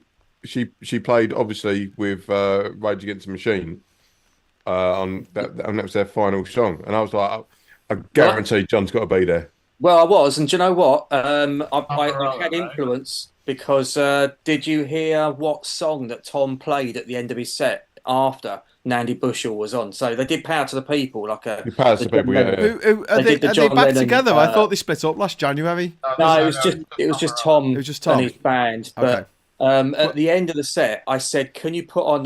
Because what he does, I don't know if those who are familiar with him. He every time he plays live, he puts a message on the back of his guitar. Back of the guitar, and he turns around like Jimi Hendrix, and he plays the guitar with his teeth, and you will see the thing, right? And so when he's been over here before, he's had like "fuck Brexit," "fuck Boris," and when he goes to France, it's like "enculer le gilet jaune," that sort of thing, right? And I said to him, "Can you put 'fuck the Tories' on your guitar? You know, that'd be fucking brilliant, right?" And he goes, "I won't, but let me have a think because I've got something else on the guitar." And he played "The Ghost of Tom Joad," the Bruce Springsteen song, and he put "Ceasefire" on the back of his guitar. And obviously everyone went mental. It's like, "Oh yeah, well done."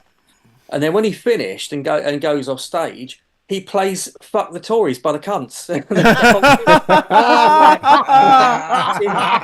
Amazing. Whole of download. Absolute legend. Oh, fantastic. It's on film. Some people filmed it, and it was just like, shit, he's playing it. He's absolutely playing it. And it beamed out across the whole, like the big stage. It was like, Johnny, are you coming to our party on July the 4th? Are you coming?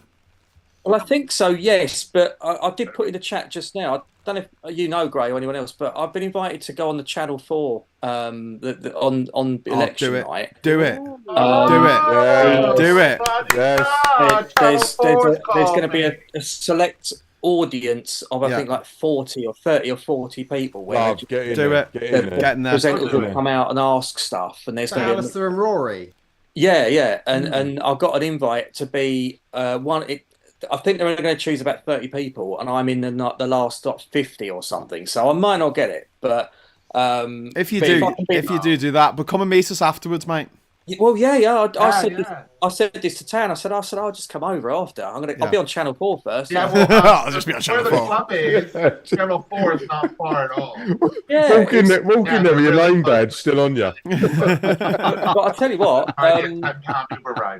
yeah, no. I sort of, because they sent me this email going, look, if you want to do it, you're going to have to be up really late and across the whole morning. So and I was like, no problem. I'll be completely whatever. I'll take drugs. It's fine. I will be the whole thing. It's fine. I will take drugs. It's something that you just really want to say in a job interview. I'll be all right. Construction in the same studio as Alistair Campbell and Rory Stewart. To me, that's fucking epic. I'm like, excuse me. I'm getting a bit Wayne now, aren't I? I'm yeah, you are.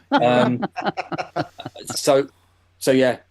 So we'll see. We'll see. I might not get it, but I've been approached. So that's pretty cool. I'll see how that goes. Pretty cool. That's pretty cool. It's going to be pretty epic, I think. David Downey, thank you very much for your £2 there in super chat, saying I voted today. Good on you, mate. So that's a postal vote. Could go off today. And if you haven't already registered to vote, you can't now, so tough. But apparently, about 2.7 million young people have registered to vote in this election for the first time. Yeah, it's absolutely fantastic. Huge. Did you see the numbers that came up? They published and it was the under 30s on the very last day. Yeah. It was a huge. It was just wave of people that apparently had all registered on the last day, all under 30, which is just. Amazing, absolutely brilliant. They're not going to be voting Conservative, I'll tell you that now. But let's just remind everyone: make sure you take your ID. photo ID. Photo ID. You can still get a voter authority certificate, which are free before the 26th, I think. And that you just go onto the gov.uk website and you can get a free one. Fabulous.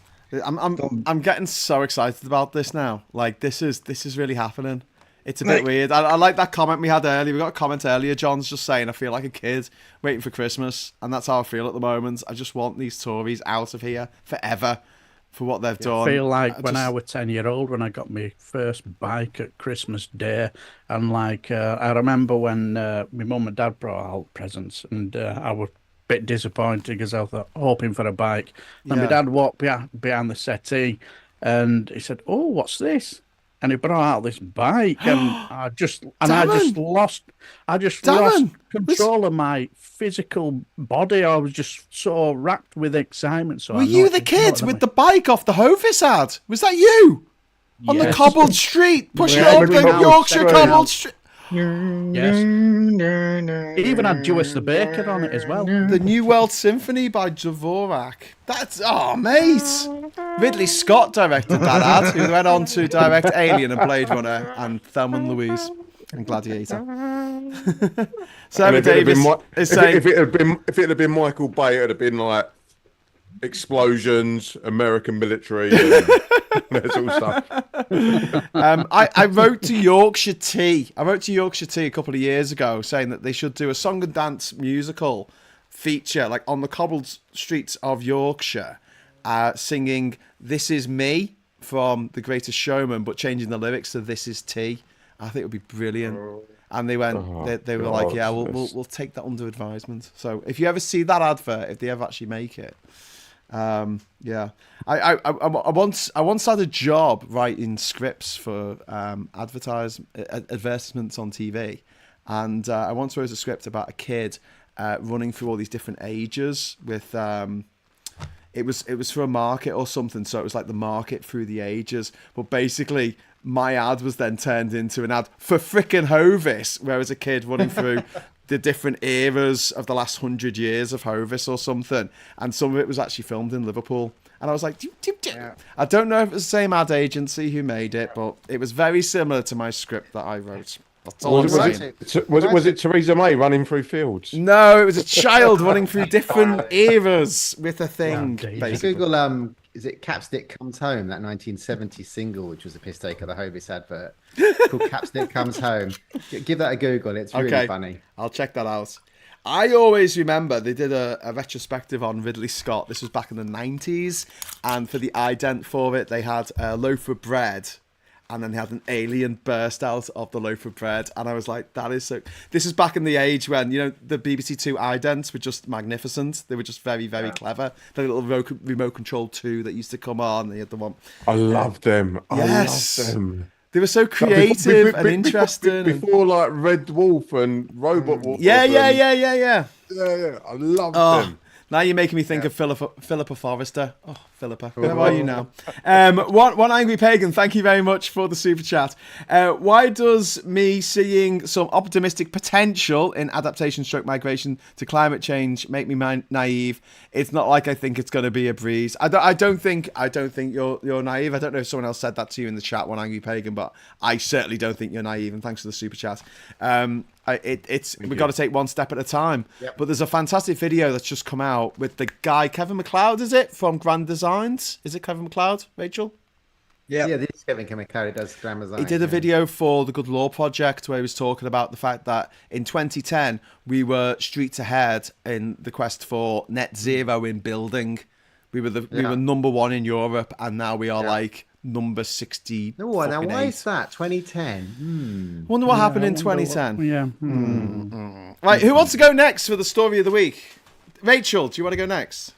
Yeah, well, I mean, there's so many, isn't there? But I think for me, I really enjoyed Crogglebox last night, obviously, with the watching the question time. It was on. I didn't expect the format. I thought they were all going to be on together. And I really liked the way they all presented. I love the way that 3 of them came away really happy and 1 of them didn't. And I thought the shame was brilliant. I thought that was the fact that he got so tetchy and started arguing with them all, especially on the national service. But the best one was the guy at the end. He went, leaving the European Court of Human Rights, not a foreign court. Belarus and Russia are the only 2 countries. you are, and that's when they started shouting shame. And he was, and the camera just panned on him, and he went at the Prime Minister. I was so great. I thought people are just feeling, I don't respect you anymore. I'm just going to push back, and I'm going to tell you what I think. And that girl said, "You're putting words in my mouth." I think it kind of exposed him for what he really is. Yeah. Really, Her face was amazing. She was just she was angry. She's like, "Don't put words in my mouth." Really made it. It was the flaming torch. That was literally the sort of a beautiful moment. Metaphor for flaming torches at the door right there last night. Let's burn down the observatory so this never happens again. Yeah, so I really enjoyed that, and we were humming and ahhing whether we were going to watch it, but we did, and it was really good. Fantastic.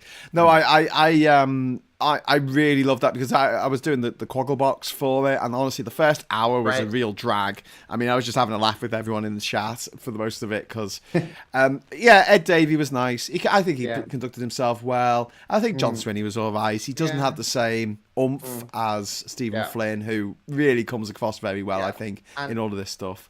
And also, sorry, just I mean, because Keir has really ballsed up every trans question for the last 2 years. And last night, I mean, they still need to do a lot more on trans, and they need to be more positive, and they need to be more affirmative.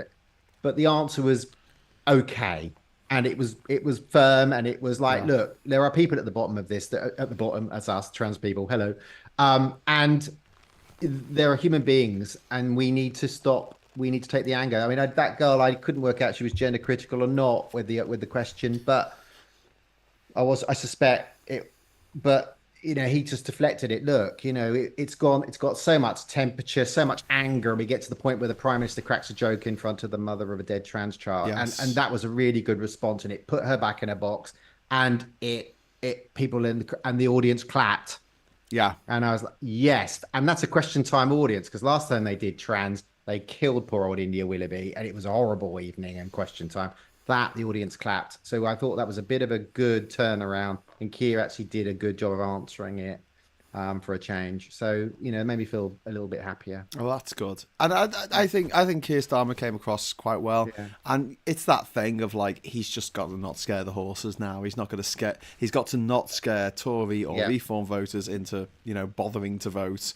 By the fear of him leading the government. I think most people in the country right now are going, maybe that's lifelong Tories. They'll say, well, I don't like him, but Then he upped the ante on his suit and tie. Did you notice he wasn't wearing the M&S? It was a bit more tailored. He was a bit more polished. I want to make a confession. In 2010, when the election happened, my mum did my proxy vote actually here in the UK, but I was in Kuwait at the time of that election, and I remember thinking at the time, it's a bit shit that the Tories have won, but I wasn't devastated. I wasn't like, oh, my heart's been ripped out. I thought, you know what, Labour have had a good innings. They've been in for 13 years.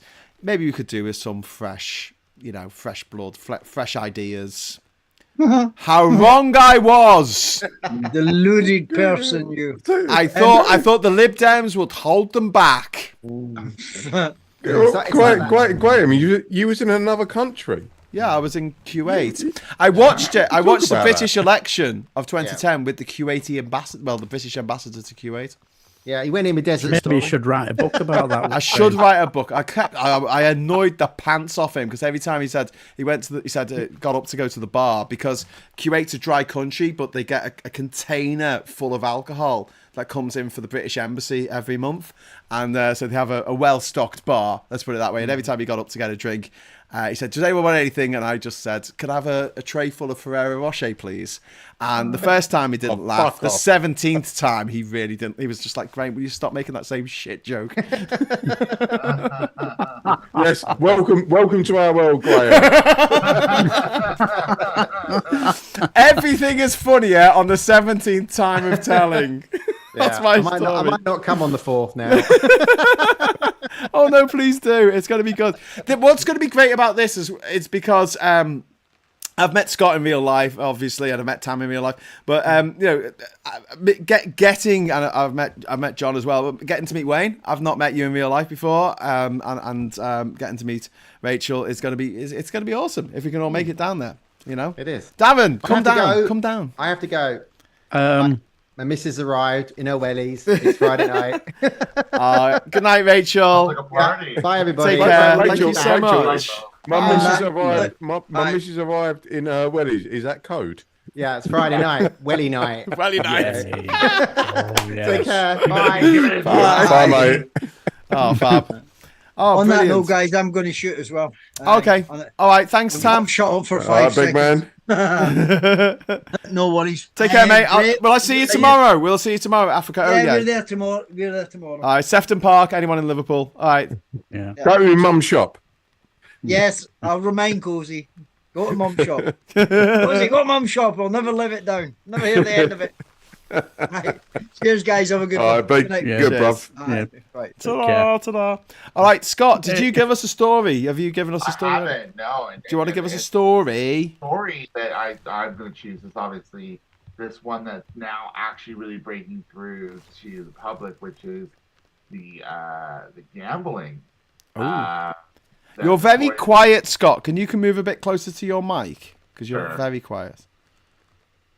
And give us your sexy voice. Yeah. lean in, go full Yeah. ASMR. What's Scott doing here? He's like right up to the camera now. The Conservative Party, right? You hear me now? Yeah. Yeah. The Conservative Party, Talking about potato cam now. Extreme close up. the Conservative Party. He's mugging us off now. Hold on, I just got to find that window again. Yeah, okay. The Conservative Party. So the director of campaigning is being looked into by the Gambling Commission over an alleged bet relating to the timing of the general election. This guy is married to a conservative candidate, and Laura Saunders, the party's candidate for Bristol Northwest, has worked with the Tories and is Mr. Lee's partner. So these two are in trouble. They are being looked at for placing bets on when the general election was going to be called. You're not supposed to do that. Apparently not. No, That's actually against the law. It's not just Yeah. naughty, it's against the law. Yes. So it was brought up yesterday in the debate debate, town hall, husting, whatever, that Sunak has promised that when they find out who it is, they will be kicked out of the Conservative Party. We'll see, but it's an interesting story all the same, and I wonder whether they will be held accountable like any other Tory that hasn't been held accountable. Okay, Scott. Okay. Thank you very much for your story. You're welcome. Thank you. Thank you.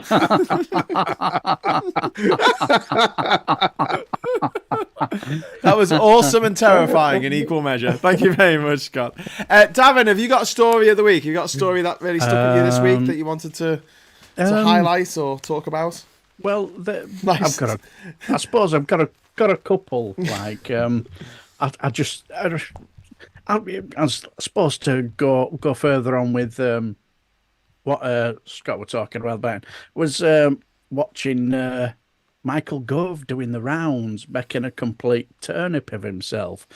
But the just like he did, didn't he? Whatever TV station he was on, he made a complete belt up of himself. And What did he say? Please, I missed this. he was on Good Morning Britain. He was on BBC, I think, and and as far as I know, he was on Sky as well. But he made it because like oh no, this is very much unlike us and nonsense like that. But you think What was he there to talk about? Sorry. this betting scandal. They rolled him out to defend. Yeah. Made a turnip of himself, but gosh, I don't think he really looks cares like one because anyone. I don't think he really cares because he's not standing and probably would have been high as a kite anyway. Won't he? Cannot wait to retire. Yes. No. Yeah, it'd have been three Go shirts up to the the wind. You'll have a great time. It'd have been three. He was in makeup doing a line and then getting straight Yeah, up. right. Throw him on the telly. Yeah, probably finishing off his line from Leaving's party, won't he? No. But yeah, there were there's two things that stuck into my mind because for the first time I've lived in my house for over 26 years, And I've never had anybody, when it comes to a general election, this and that and the other, knock on my door saying, "Are you going to vote?" I've up until today. Hey, finally, they made it. Wow, Until today. really? Was Really? Until today. As someone who has canvassed a lot, it is difficult, mate. I mean, like, you'll knock on 10 doors and only one will open, and they'll invariably go, "I'm not interested," and just slam it in your face. So, like, actually being people at in work. when people are knocking. And not just that, we've even had Who was it? letters sent to us from our MP.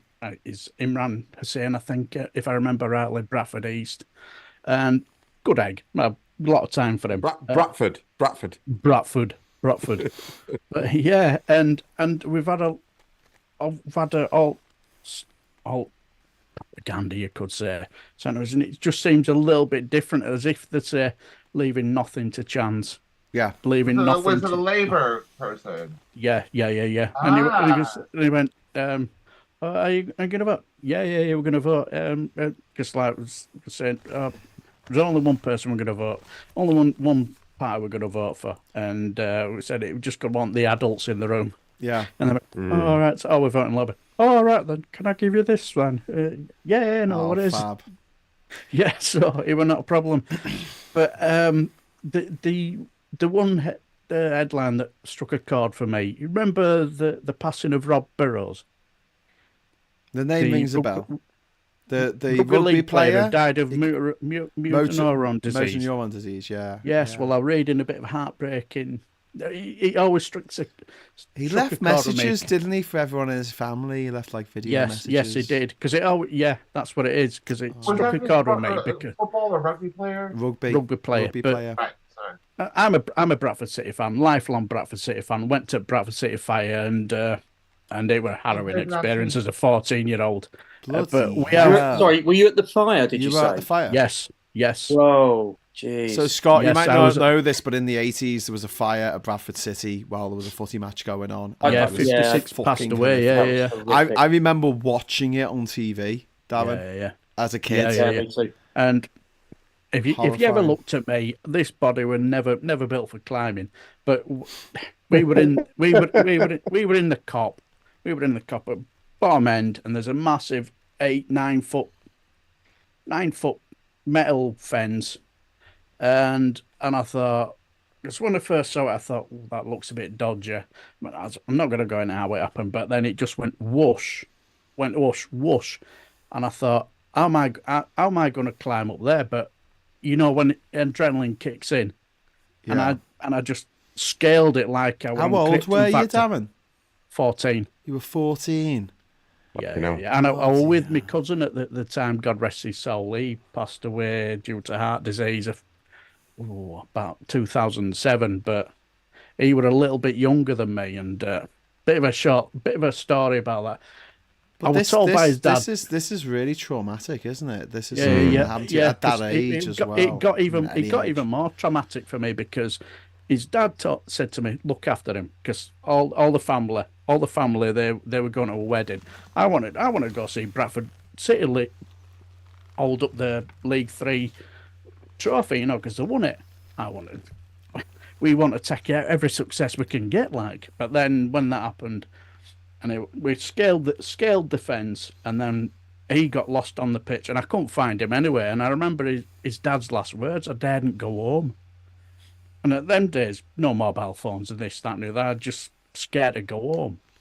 And when I realised that I can't find him, I've lost him anywhere. There's there's two things that always stick in my mind. The one where we're in Midland Road. It's opposite from where the stand that burnt down, should I say. And I was in that little small Midland Road, and there was a guy. Clearly, he'd seen some traumatic experiences there, trying to light up a cig, and he couldn't do it. And there's a woman in a burger bar. She just gives it here, and she lit it for him, and he's there. He took him off, and then when I realised I can't find him in the ground, my cousin, I walked along Midland Road. That's the reason, just behind the Midland Road stand, and there were a football player who played for Bradford City, were born and bred in the city. It's sort of like they're saying you can take the lad out of the estate, but you can't take the estate out of the lad. He's walking along Midland Road, still in his football boots and his Bradford City kit. Mark Ellis called him Mega at that time. But anyway, I was walking around Bradford City Centre for ages because I didn't want to go home because I couldn't find me cousin like. And little did I know he'd caught the bus home and everything. Jesus. My mum and dad were looking at the the television. time before mobile phones. Bloody Yes, hell. and they were saying, "Where's Darren? Where's Darren? Where's Darren? Where is he?" And anyway, I plucked up the courage to catch a bus home. And when I got home, my mum walked up to me, slapped me across the face, and said, "Don't you ever do that to me again." And then she gave me the biggest hug ever. Mate, I'm so sorry you went through that. That is traumatic. But anyway, rubbish. the reason why I brought it, we had a Bradford City player called Stephen Darby. He's married to the ex Women's England captain Steph Horn. Now he's got the same disease that Rob Burrows has got. So that's the reason why it means a lot to me. Because when I saw that and I read it, I thought, wow, the lad has thought ahead, because from what I heard, he did it all before it really took hold. And I heard Stephen Darby speak a couple of weeks ago, and he went, he just saw because he was an absolute legend in our ground. He was a captain as well, but when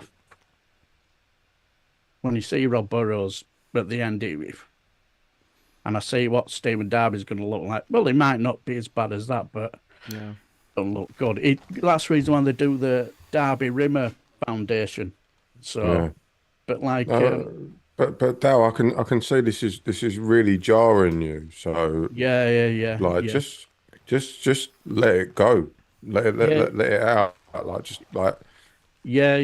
remember after that day, I didn't go back for a good 10+ years because the memories were just too bad. We end at March. We do the remembrance, and I always bawl my eyes out. And we do the Memorial Day. I still bawl my eyes out there as well. Yeah. It's all right, mate. It's all right. You carry on. Oh. Shit, man. No, but it just and it was just sort of like. I'm all right. You guys talk. No. That's all right. If you want us to talk, we'll carry on. That's cool. Well, you know what? I had a conservative politician come up to me on a high street today and asked me for my vote, and I said to him, "I'd rather kill myself." That's what happened. Yeah, no, there's a handbrake term. Just God. Oh my word. No, but yeah. No, I did. I said, "I'd rather kill myself." Go away. I hope you don't, Scott. We need you. We need you. Yes, we definitely need you. You're no use to us, Dad. Was it Michael Fabricant with his hair? No, I think it was. I don't know. It was one of the councils. I had some Tory propaganda put through the door today because I was in a different constituency. Yeah, we got some reform propaganda as well. Oh, I've had reform propaganda already. So, but we're getting a new MP. But on the conservative side, I don't know if my one's stepping down. But the flyer actually said he stood up to Sadiq Khan in the London Assembly, and I thought, as I say, we got didn't some. do very well. Sadiq Khan's still there. You know what I mean? Like as I say, we got some reform propaganda come through his letterbox. Luckily, I had a litter picker, so I didn't have to touch it. So I picked up my litter picker and just put incinerated it in the back garden. Where I live. Yes, exactly. Yeah. Can I just say this is the first anything that I've had through from any Is that Labour? Yeah. Well, I live in the most conservative part of London, so it's not a surprise that they were going up and down the street and throwing things through doors. I just want to give nothing to chance. I'm gonna say something that's gonna really horrify you all. Did you vote Tory again? Are you going to vote for Labour this time? Are you voting Tory again, Wayne? No. Being a massive Tory. No. I'm voting Labour. But Thank God. Oh, that's shocking. Oh my God. Well Really? done. Well done. You put the X in the right box. but this beautiful face will be on some sort of Tory leaflet. Of What? course it will. What? Go on. What? The diversity. Right, I hope they paid you well. I'll tell you for why. Yes. Because Does it say criminal above your head? Because you like money. Because the quote is, "I'm voting for my friend. I'm not voting for the party," and that is very, very prominent in that status. You can keep digging if you like, but I don't think you're going to get this. Well, I don't know why you're on Tory propaganda. You're already known as Wayne the Tory on this channel. Hello. Fuck you. Jesus, any try to flag a ticket for the party. Can't be bothered to pay for it. Wayne's going to be the only one crying. It's going to be quite entertaining. Yeah, he's going to be like, oh my God, I can't believe my Oh mate lost, my friend lost. My beautiful Tory party. My Tory friend. Think about it. They're going to be so decimated that Wayne, they could be so decimated that you could get in and become their new leader. Right. Let me tell you. I mean, and what just you could do? You're perfect. You're mixed. I'd love to be their leader. Wayne versus Sakia. Take me to your leader. Hey, listen, I've got some super chats from like half an hour ago that I haven't gone through. Just give me a moment. Captain Bob, but thank you very much for the £5 super chat. Be careful what you wish for, Graham. I don't know what that's referring to now because it was about half an hour ago that you dropped that super chat. One Angry Payment says, One Angry Payment? What the hell is wrong with me? One Angry Pagan. What are they putting in this wine? So, Sutek returns. What do we think? Sutek? Who's Sutek? Sutek? Oh, probably a typo. Sunak returned? No, he didn't go anywhere. Punninator. You need to explain that One Angry Pagan. You don't need a super chat to explain it. Just put it into the chat. Punninator says, Scott, be careful or you'll get Wayne excited. And then One Angry Pagan says, you can put his X in my box. Yeah, this is a message for Darren. Thank you very much to the super chat, One Angry Pagan. My shield at your back, Darren. I'll wreck your box, Scott. Blessed be. You can put his X in my box. So, who haven't we done for the story of the week? John, have you done one yet? No. No, I haven't. Have you got one? I haven't done one. We'll come to you last, Wayne. We've got 9 minutes. Go. Okay. Sutek from Doctor Who. Sorry, it's a character from Doctor Who. Spoilers. I don't know. Go on. Anyway, John, go. Okay, yeah. So story of the week. As you all know, anyway, I'm a bit of a fanboy of Sir John Curtis. I just love it whenever he's on telly. Love a bit of statistics. Love him. Do you have that on your Tinder profile? What?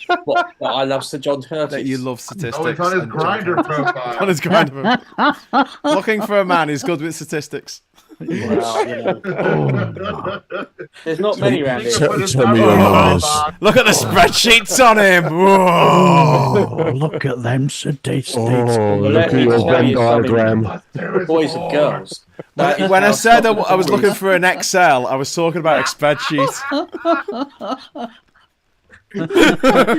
Listen, I'll have you know that's how Stop the Tories.vote started. Was by a spreadsheet with me and Josh just putting loads of stuff on it, thinking we've got something here. So chaps, you never know. You never know. Spreadsheets are sexual. Anyway, right. No. The jokes write themselves. Anyone who's out there that can do clipping and fucking memeing, do that. I just love the idea that someone just tuned in at that exact moment that John said that. But go on. Anyway, continue. Shall I do his story? Yeah, John Curtis. So John Curtis this week, because he's always been every day he gets pulled out now, doesn't he? And he's like, oh, what do you reckon? And in an article in I think it was the Independent yesterday, it's probably his most damning so far of the Conservatives ever. He's actually just gone, and John Curtis has to be neutral, doesn't he? But even he came out going, no, they are going to be thrashed to an inch of their life by a country. I think it's by a country mile was his exact words. And he just did this whole article about how the Tories are just like it's like they don't want to win. They're just doing everything they can to lose. And it's one of those. I just read it and I laughed. I just thought this.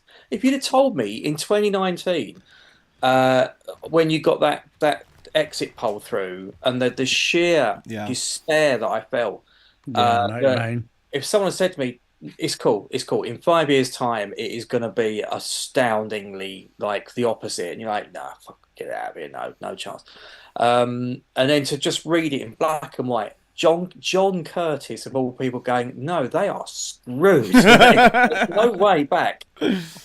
Was just a nice feeling. Do you know what I mean? Because and one other thing as well. Very quickly, my son has just finished his A levels. He's done A level politics, right?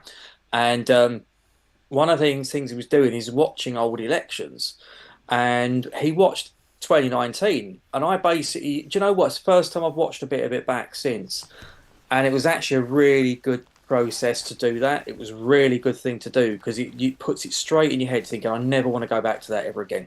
I never want to go back to this.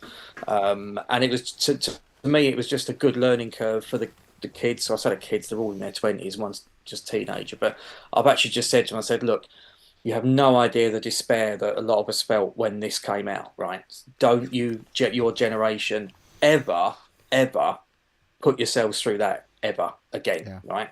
So it's a good thing. Watch 2019, just the exit poll bit, and it will make you it's a learning curve, I promise you. Well, anyway, hopefully, John, I know you might not be there. You might be swanning around with some celebs on Channel 4, but we're going to be all together in London, I'll be in there. Vauxhall, one way or the other. watching. No, but when the exit poll comes out at 10 o'clock, 10 o'clock exit poll, I am there for that. That's when I'm going to be popping my champagne. All I can say, Graham, is I know you said come down. I don't think my body will be able to take it, unfortunately. Will you get a nosebleed if you go down south? I understand that. I'll stick you in a wheelbarrow and I'll walk you down. No, it's a case of my mobility is shot to pieces. My body's absolutely bent and broken since my emergency spinal operation. My back is fucked. Well, Darren, seriously, mate, I'm gonna be streaming all night. So I'll be there with you if you're up for it, mate, and you can stay awake. If you want to come on the show, I'll be streaming from the party. As we're live right now, right? Let's get Darren an Uber down to our party. Let's get Darren an Uber down to London. I love the way Wayne takes over this. He's just like, let's someone in the chat give us. We're all a family. Give us 700 quid. Just get if I did go, I'd have to bring my wife because she would help me get there. Darren and his wife down to London, down the old Big Smoke. You need to pay for a ticket to the party, bro. No, you don't have to pay for a ticket to the party. You don't. Scott, I'm amazed that you had to pay. I feel bad now. I would have given you a ticket. I was told I had to pay. You were told you had to pay. No, but I would have got you a ticket. I would have paid for a ticket for you. Because I want you there, man. Absolutely not. I'm going to be there anyway, yeah. I would pay for a ticket because I want to go. Do you know what I mean? Yeah. I've been friends, this whole gateway through this has been friends with Tan. Yeah. And all of the ethical law. And me and Tan are still always the last two original people in that chat. And Tan I met through TikTok, etc. I said to her, I said, this is literally, I couldn't imagine watching the election on TV and not being with her in some capacity after the years of bonding over our hatred for the Tories. And amazing. Sort of, having some like-minded sort of friends that I can be political with. And I'm 100% going to be at that party. There's no doubt about it. Yay! me. This is going to be epic. I mean, I don't care, honestly, if we fill the place or not. I just want to see the people that I've been chatting with for the last couple of years online. Exactly. I just want to see you all in real life. I just want to be there at the moment that we know that the Tories are finally out of office. I'm probably going to burst into tears. I'm probably going to burst into tears. I'm going to be so freaking happy to see the back. Jonathan Gaulis lose. I want to see these horrendous, horrible people we've had to deal with. Faces as they lose one as by they one. Storm out of the gymnasiums and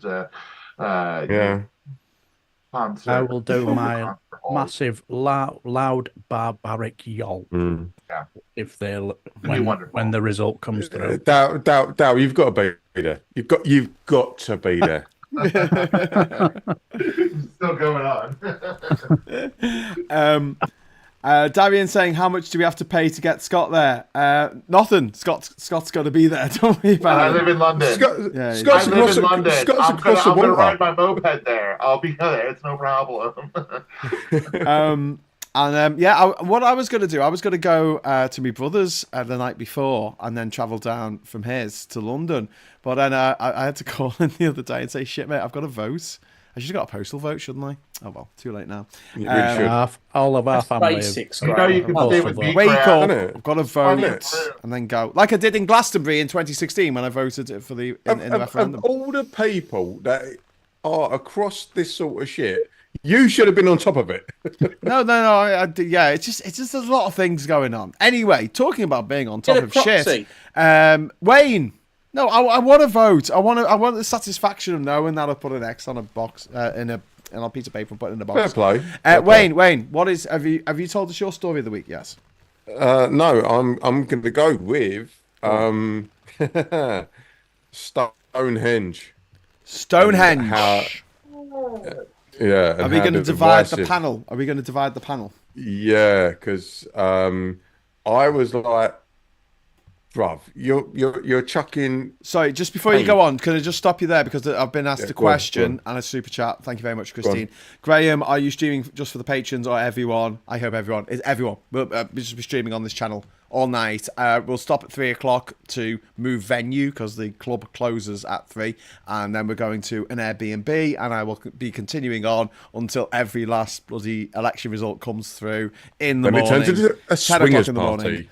No. I'm gonna keep broadcasting through the night. I'm gonna be sharing an Airbnb with Ben Chambers, and basically he's got the room because I'm staying up. I've got no intention of sleeping, so as long as they got fast internet, we're all good. And Alan Poe, will there definitely be a live stream? I'll make Mini Me watch. Alan Poe, yes, there will definitely be a live stream. There's a special room next to the venue that is just going to be for live streaming. I think Femi's going to be doing a live stream. I think Tansky might be doing one. I don't know who else is going to be there who does live streaming, but yeah. There will be a live stream. So fucking thanks for the super chat, Alan Poe. Right, Wayne, go on. Sorry, I interrupted. Stonehenge. What's wrong with Stonehenge? We had the summer solstice, and everyone woke up this morning, and it was beautiful. Yeah, but then Just Stop Oil rocked up and started chucking paint over. Well, it was powder. No, there wasn't paint. Cornstarch. It was powder and cornstarch. Won't somebody think of the lighting?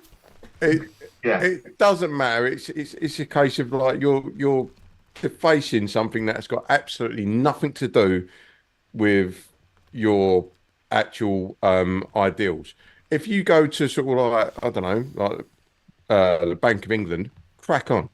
Yeah. If you go to the idea is garage, crack on. If I may, I think the idea is, and I think this is why they messed with the Mona Lisa as well, is the idea that in 10, 20 years, when there's no planet, who gives a shit about Stonehenge? Because there's no planet. You know what I'm saying? I think that's there, and then also using that. We've got time of year. One angry pagan asking us to be respectful on the Stonehenge subject. Thanks for the super chat. Yeah, I will be respectful, and I think that Scott's making a good point here about there's no stone. Well, the Stonehenge will If survive the climate planet's burning, change. the planet burns. That's Yeah, but everything. we won't be here to enjoy right. it. Exactly. I get that, but I think that as a stunt, I genuinely think, and I know that it was cornstarch. I know it did no damage to the actual stones themselves, and I know why they do this to raise attention to their cause. However, I don't think it was a good look, and if someone gave me evidence that they were being funded by BP to do this to make environmentalists look bad, I would not necessarily think it was too far-fetched. And that sounds awful, and I wish I didn't think that. I think there's like certain things that, just leave it alone. Like, I understood that they targeted Taylor Swift's private jet. Yeah, fine. No, you know what? fine. Fine. That's a private Oil, jet that is sense. responsible for lots and lots of toxic CO2. Stonehenge isn't responsible for. What did Stonehenge do to the planet? Do you know what it reminds me of, Scott? This is what I'm saying. Like I'm having to lay down in a field and someone chucks fucking paint on me. Right? What the fuck did I do?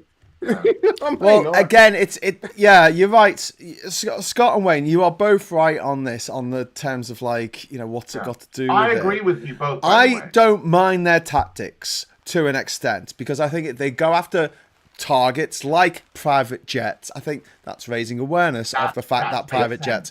I don't think this was raising awareness. Stonehenge produces no CO2 that I know of. It's a national monument. It's incredibly important to the psyche of being British and our heritage, of our history. It is a connection to the past. It's rocks having a lay down. It's rocks having a lay down. It's more than that. It's a sacred site. It's a sacred site. Those rocks were dragged hundreds of miles to get to. They were quarried in Wales, weren't they? Wales, yeah. Taken over to where they are now, and I don't know. I feel like when they want to make a point, I have no problem with them throwing glitter on a celebrity or something daft like that. I have no problem with it. But when I feel like it's going or milkshake at a politician. No.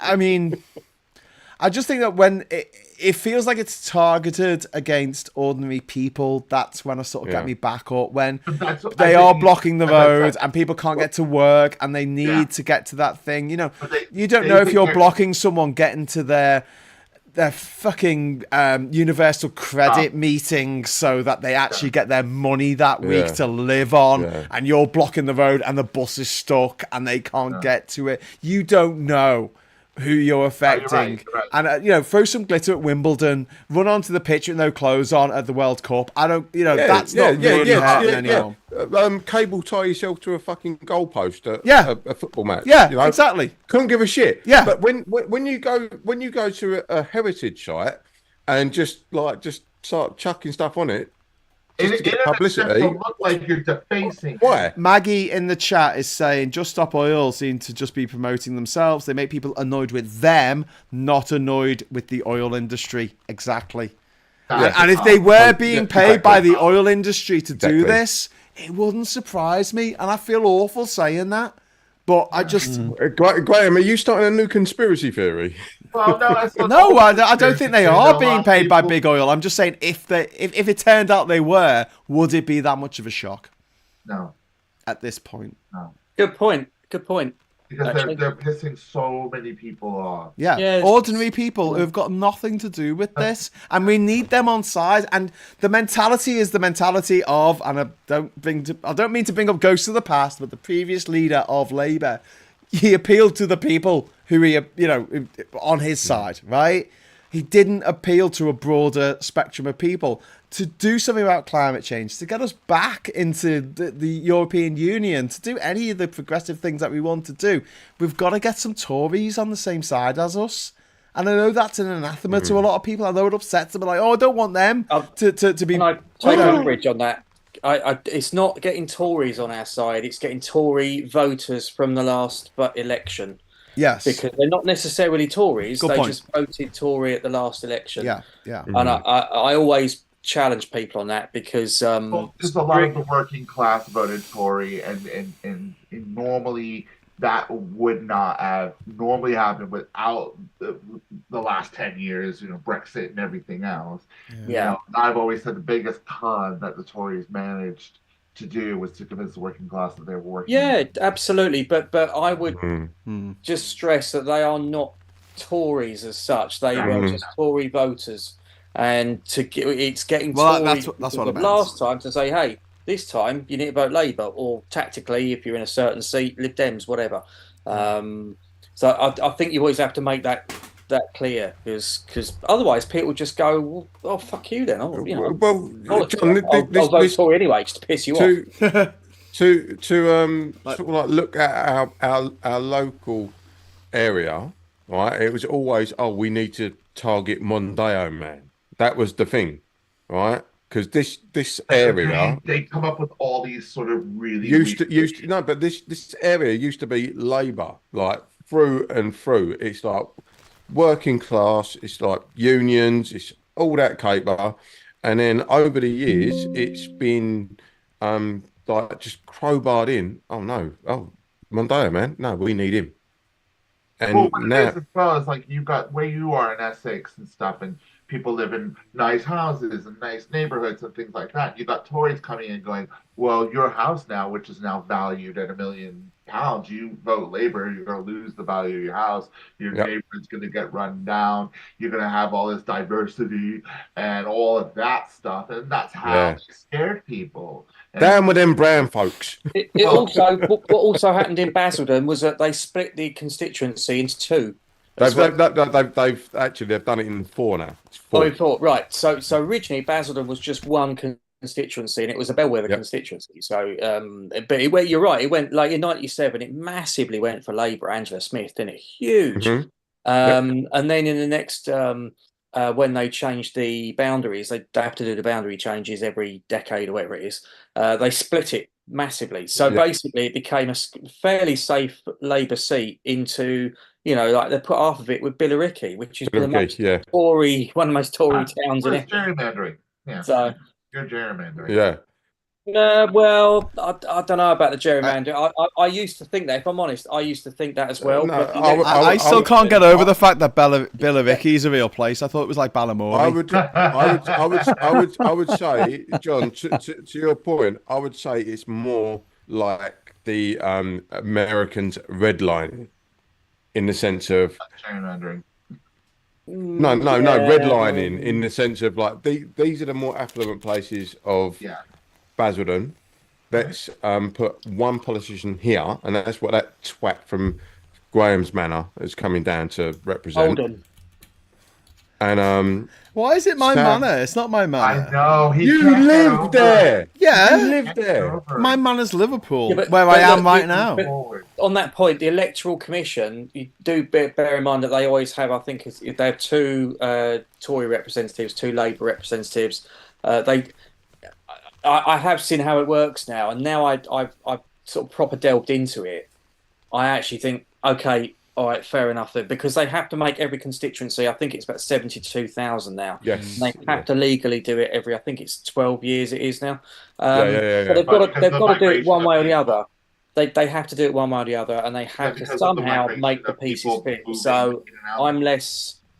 I used to think it was very gerrymandered, but I have to be honest with you now. I don't. I actually just think they just have to make the numbers fit. That's what they have to do.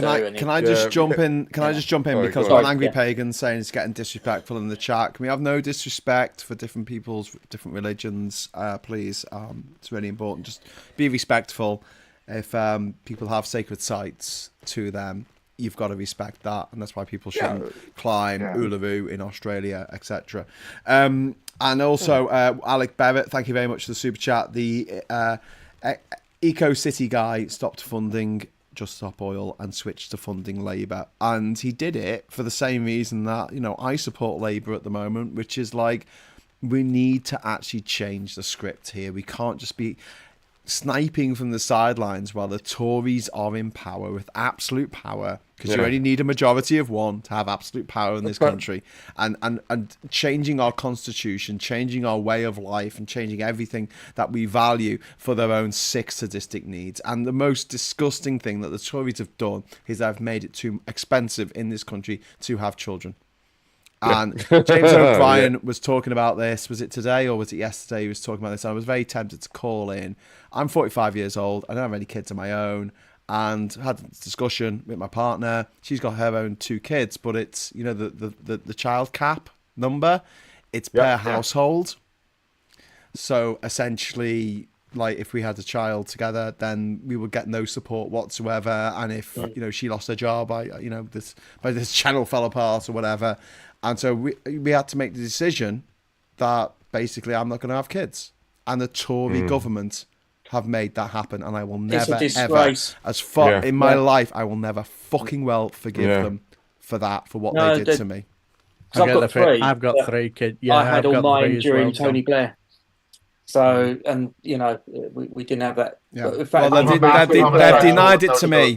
They denied it to me. During the Blair times was actually there was a lot of support. Short start. Short start. That was one of the first things the Tories got rid of, along with libraries and youth centres and the NHS. Yeah, you know, but knowing what I know now, I absolutely hate them. I wouldn't. Honestly, I can't express how much I hate them, because it'll probably get us probably banned, not just demonetized, but banned. No. But I would not. I you know, any of them, if they got into a mishap, I wouldn't help them. I wouldn't. You wouldn't piss on them if they were on fire, unless I could piss petrol, John. I think. I think the thing with everything is geared towards the fucking boomers. Everything is geared towards the boomers. Why do you hate young people? It's just the best question to ask a Tory. Yeah, just like you. I'm not even young, and they hate me. Like they think, even though I'm 42, they think I'm sitting here fucking eating avocado fucking sandwiches and all that sort of shit. You know, I've got Sky TV. No bollocks. I'm literally like broadcasting off of my phone. I can't afford fucking Virgin. I can't afford shit. You know, you should become a martyr, mate. Then you get 72 virgins. Right, definitely not doing that. Sounds exhausting. But it's just the propaganda that the people that are older than us are fed, and then they just put it out everywhere. Yeah, they put it out everywhere, and it's like, oh yeah, they've all got Netflix and they've all got fucking avocado sandwiches and all that, bruv. I can barely afford to put my electric on. Yeah, you know what I mean? Yeah, I know. Shut the fuck up. Yeah, because like remember that woman on when it came to Rishi Sunak saying that people coming in because the young people are just basically lazy, and it kind of reminded me of an old story when I worked for Bradford Council before my spinal injury, and I was basically I was working within Bradford Town Centre, you know, whatever I'm doing. And they were doing some sort of little thing for stalls and this and that and the other. And this old bloke, I was sort of like saying, what are we doing? So, what are you doing? He's doing this and that and the other. And then he basically said to me, because like we're coming up to 6-week holidays. And he said, we got any kids? And I says, yes. I says, well, if they want any work, they can come down here and help with this and that and the other. I said, chances are they'll probably have got their own things, meeting their friends and whatever. And his face turned to thunder, says, in my day, when I were their age, if somebody offered me work, I would take it within a hair's breadth. And then he just went absolutely mental. And all right, then. And I just get the feeling he's probably trying to appeal to people like that. Yeah. 100%. I've got a quote for you. This is the quote about the kids these days. They now love luxury. They have bad manners, contempt for authority. They show disrespect for elders and love chatter in the place of exercise. Children are now tyrants, not the servants of their households. They no longer rise when elders enter the room. They contradict their parents, chatter before company, gobble up dainties at the table, cross their legs, and tyrannize their teachers. So I've never been to a pure gym because if I told you if I told you who said this, it would give the game away. But can someone give me a year, like just a year that was written? 1937. Bit earlier than that, Wayne. Oh, okay. 1906. Earlier. 1897. Way earlier. 1740. Way earlier. Oh, this is Bible. This is Bible shit. This is Bible shit. You're still thinking in AD, aren't you? This was written 400 years before the birth of Christ by Socrates. Really? Huh? So not 19. Yeah, the man who said he knows nothing. Yes. So Socrates was a Tory then? Basically, Socrates was a Tory, and they put him to death by making a turtle drop on his head from an eagle. And he was also a nonce. He corrupted the youth of Athens. So he was a Tory. That's what they call it. Yeah. 400 BC. That were interesting. 400 BC. But this is nothing new. Like older generations, they turn on the young because they get to a certain age and they're jealous of the youth. And that's the thing, excesses of the. I mean, you could argue that this is nothing new to this generation because we saw what happened in World War One and World War Two. It wasn't the old people march. It wasn't the people causing the war that marched off to war, was it? We are playing a massive game of Monopoly, and there are billions of players. The money only ever goes one way. Yeah. So that's where it comes down to. Wait, were we talking about that woman who was interviewed during the Black Lives Matter protests in America, and she explained the situation, the economic situation for black people in America as a game of Monopoly? She says it's like you're giving the dice to a game of Monopoly, and people have been playing it for 100 years, and every square is taken, every square is owned, it's got houses on it, hotels, and they give you the dice and they're like, go on then. And then you've got to pay. You've got to pay. Yeah. It was such a good analogy. Analogy. Yeah, it was a fantastic analogy. Yeah. It's like, well, what's your problem? You got the dice. And you're like, let's localize it a little bit, right? So if you think that all of our council tax has gone up every year in year and year, and the services get cut. So where has that fucking money gone? Yeah, I don't get it. I don't get it. How can you? Apparently, it's gone to pay the debt. We're in debt. The country. What debt? What debt? I didn't. Well, figures out today showed that our debt to GDP ratio was over 99%. It's just fucking bollocks. They're all. Oh, I nearly said the word. What, fucking or bollocks?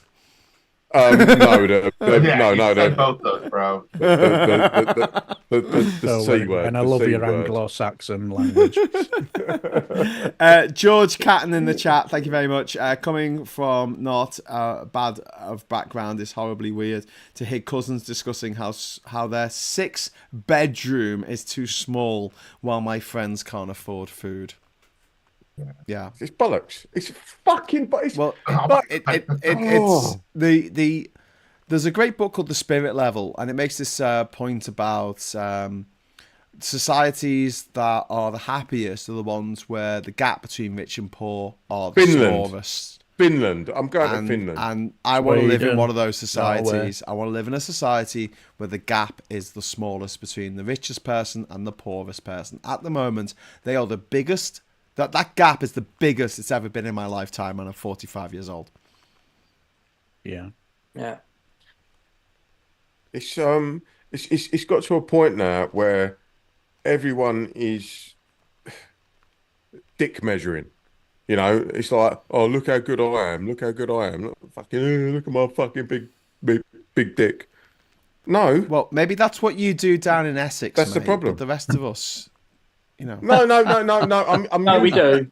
Actually. I'm using it as an analogy because I what it don't, comes I down don't, to I don't is necessarily what have a is- problem what with is that. real. Do you know What what? is If real? someone's made up that they've caught a particular rare Pokemon, or you know they got a high score, you know on whatever FIFA is called these days. But like you know that's fine. You know, be proud of the stuff you've done. I want people to be proud of their kids and their grandkids. I want that to be their source of their pride, not the fact that they got one over on us woke people by voting for Brexit. No one should be proud of that because of the way Brexit turned out.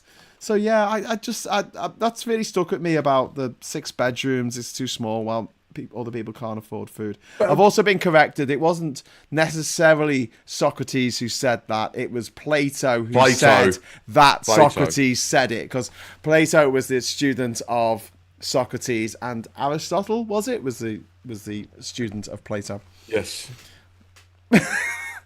I know a sound scouse, but I do know certain things. Anyway, this is the beauty of this channel. We can educate ourselves, correct ourselves, and also the most important thing is humble ourselves. Because when we get should we get a hat? Should we get a cap, Wayne? And it says, "I was wrong, and I accept responsibility." And whoever... but when we get shit wrong, we can say we got it wrong. Yeah. And then other people will correct us, and that's absolutely fine. And do you know what we're going to do? We're going to take it. Yeah. But we're not going to sit there and start having a tear up about it. Nah, fuck that. I actually like being corrected. I know that sounds like a weird thing, love it. and it's not something that you're putting in your Tinder profile, but like I don't like being wrong about stuff.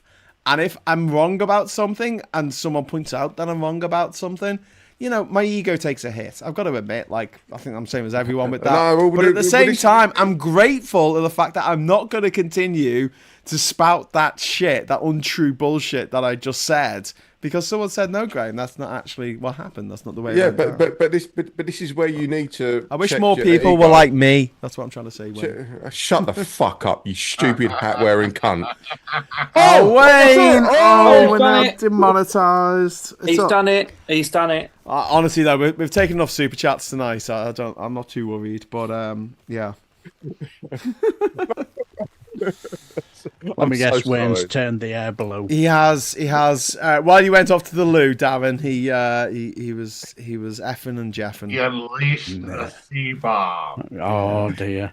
Turned the air blue like his blue heart. This is an American channel. Don't forget, YouTube is an American company owned by Google, who are American, and they are the people who have no problem with violence. You can be as violent as you like, but you cannot say bomb.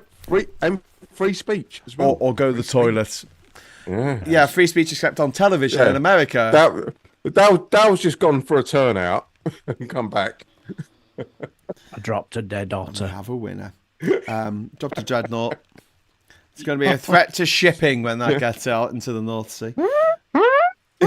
I better put Radio 4 on in a minute then. I've got to get on. I got to go to bed. Yeah. I've got to wrap up because I'm going to check World Service, but that was shit. My wonderful partner Catherine is coming to take me away. Haha.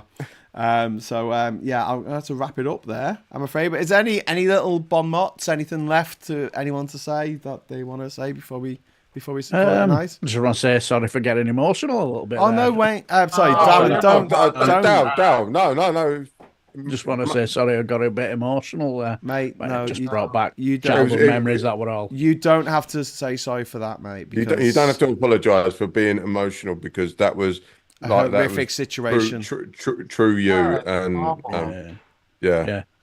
Appreciate it. I'm sorry you went through that, man. That is horrible. Have you had a chance to speak to someone about that? See, the thing is, I remember when I was 10-year-old, 9-10-year-old, when I first heard that my city had a football club, I wanted to go. Badgered my dad, and being there was because like my dad, he came from Durham as well, He's quite the reserved, strong man. So anyway, he took me to my first match, and we sat in that same stand that burnt down. And I know full well, if my mum and dad weren't invited to a wedding, he would have taken me to that game, and we'd have sat in that stand. And I probably, chances are, I won't be sat here, because the most people who died, who went basically, instead of jumping on the pitch, they went to the back of the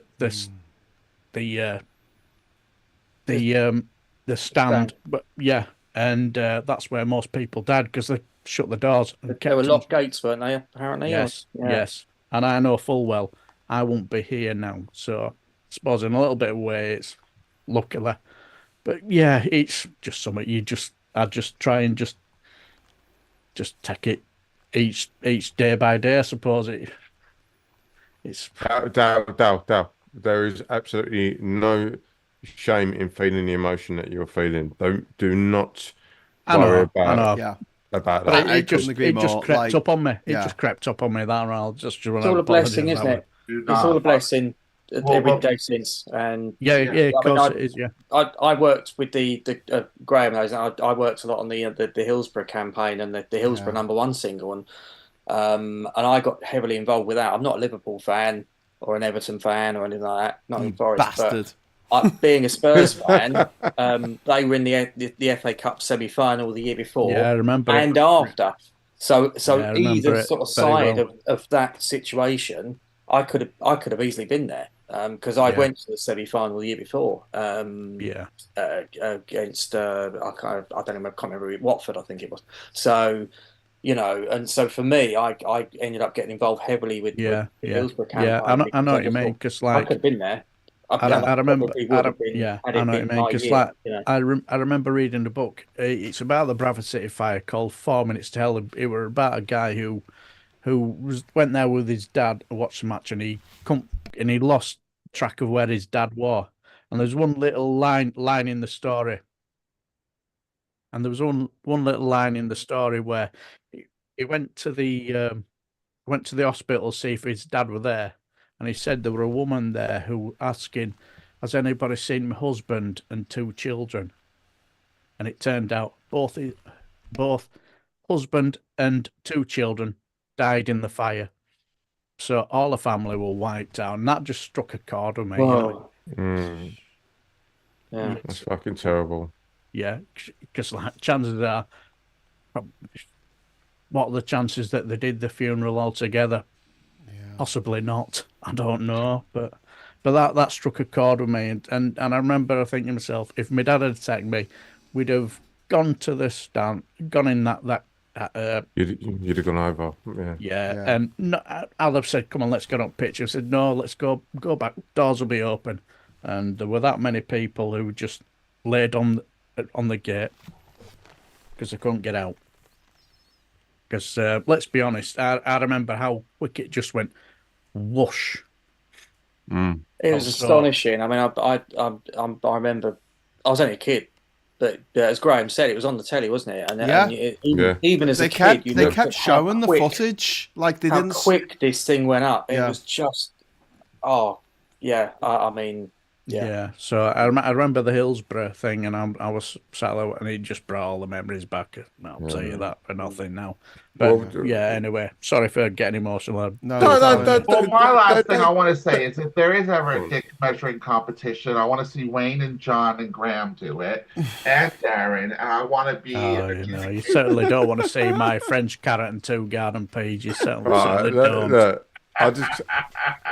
I just want to say before we wrap up, that was a bit of a gear shift there, Scott. Thanks for that. I'm trying to lighten the mood. Before you wrap it up, did you say? Scott is all about the fucking handbrake turns. He fucking loves a handbrake turn. Everyone's sitting there like pouring out their emotion. I know, that's why I have to bring the. And then Scott comes out with like words that I say that I get demonetized for. I said dick, not C-U-N-T. What? I said dick. I'll call you. See you next Tuesday all day long. But well, like no, that Darren, like that's like Alan Walker in the chat. Sorry, Sorry, Alan Walker in the chat sorry. just said Labour's going to prioritise mental health. Might be good to get a time to get looked at for PTSD. Yeah, 100%. Yeah.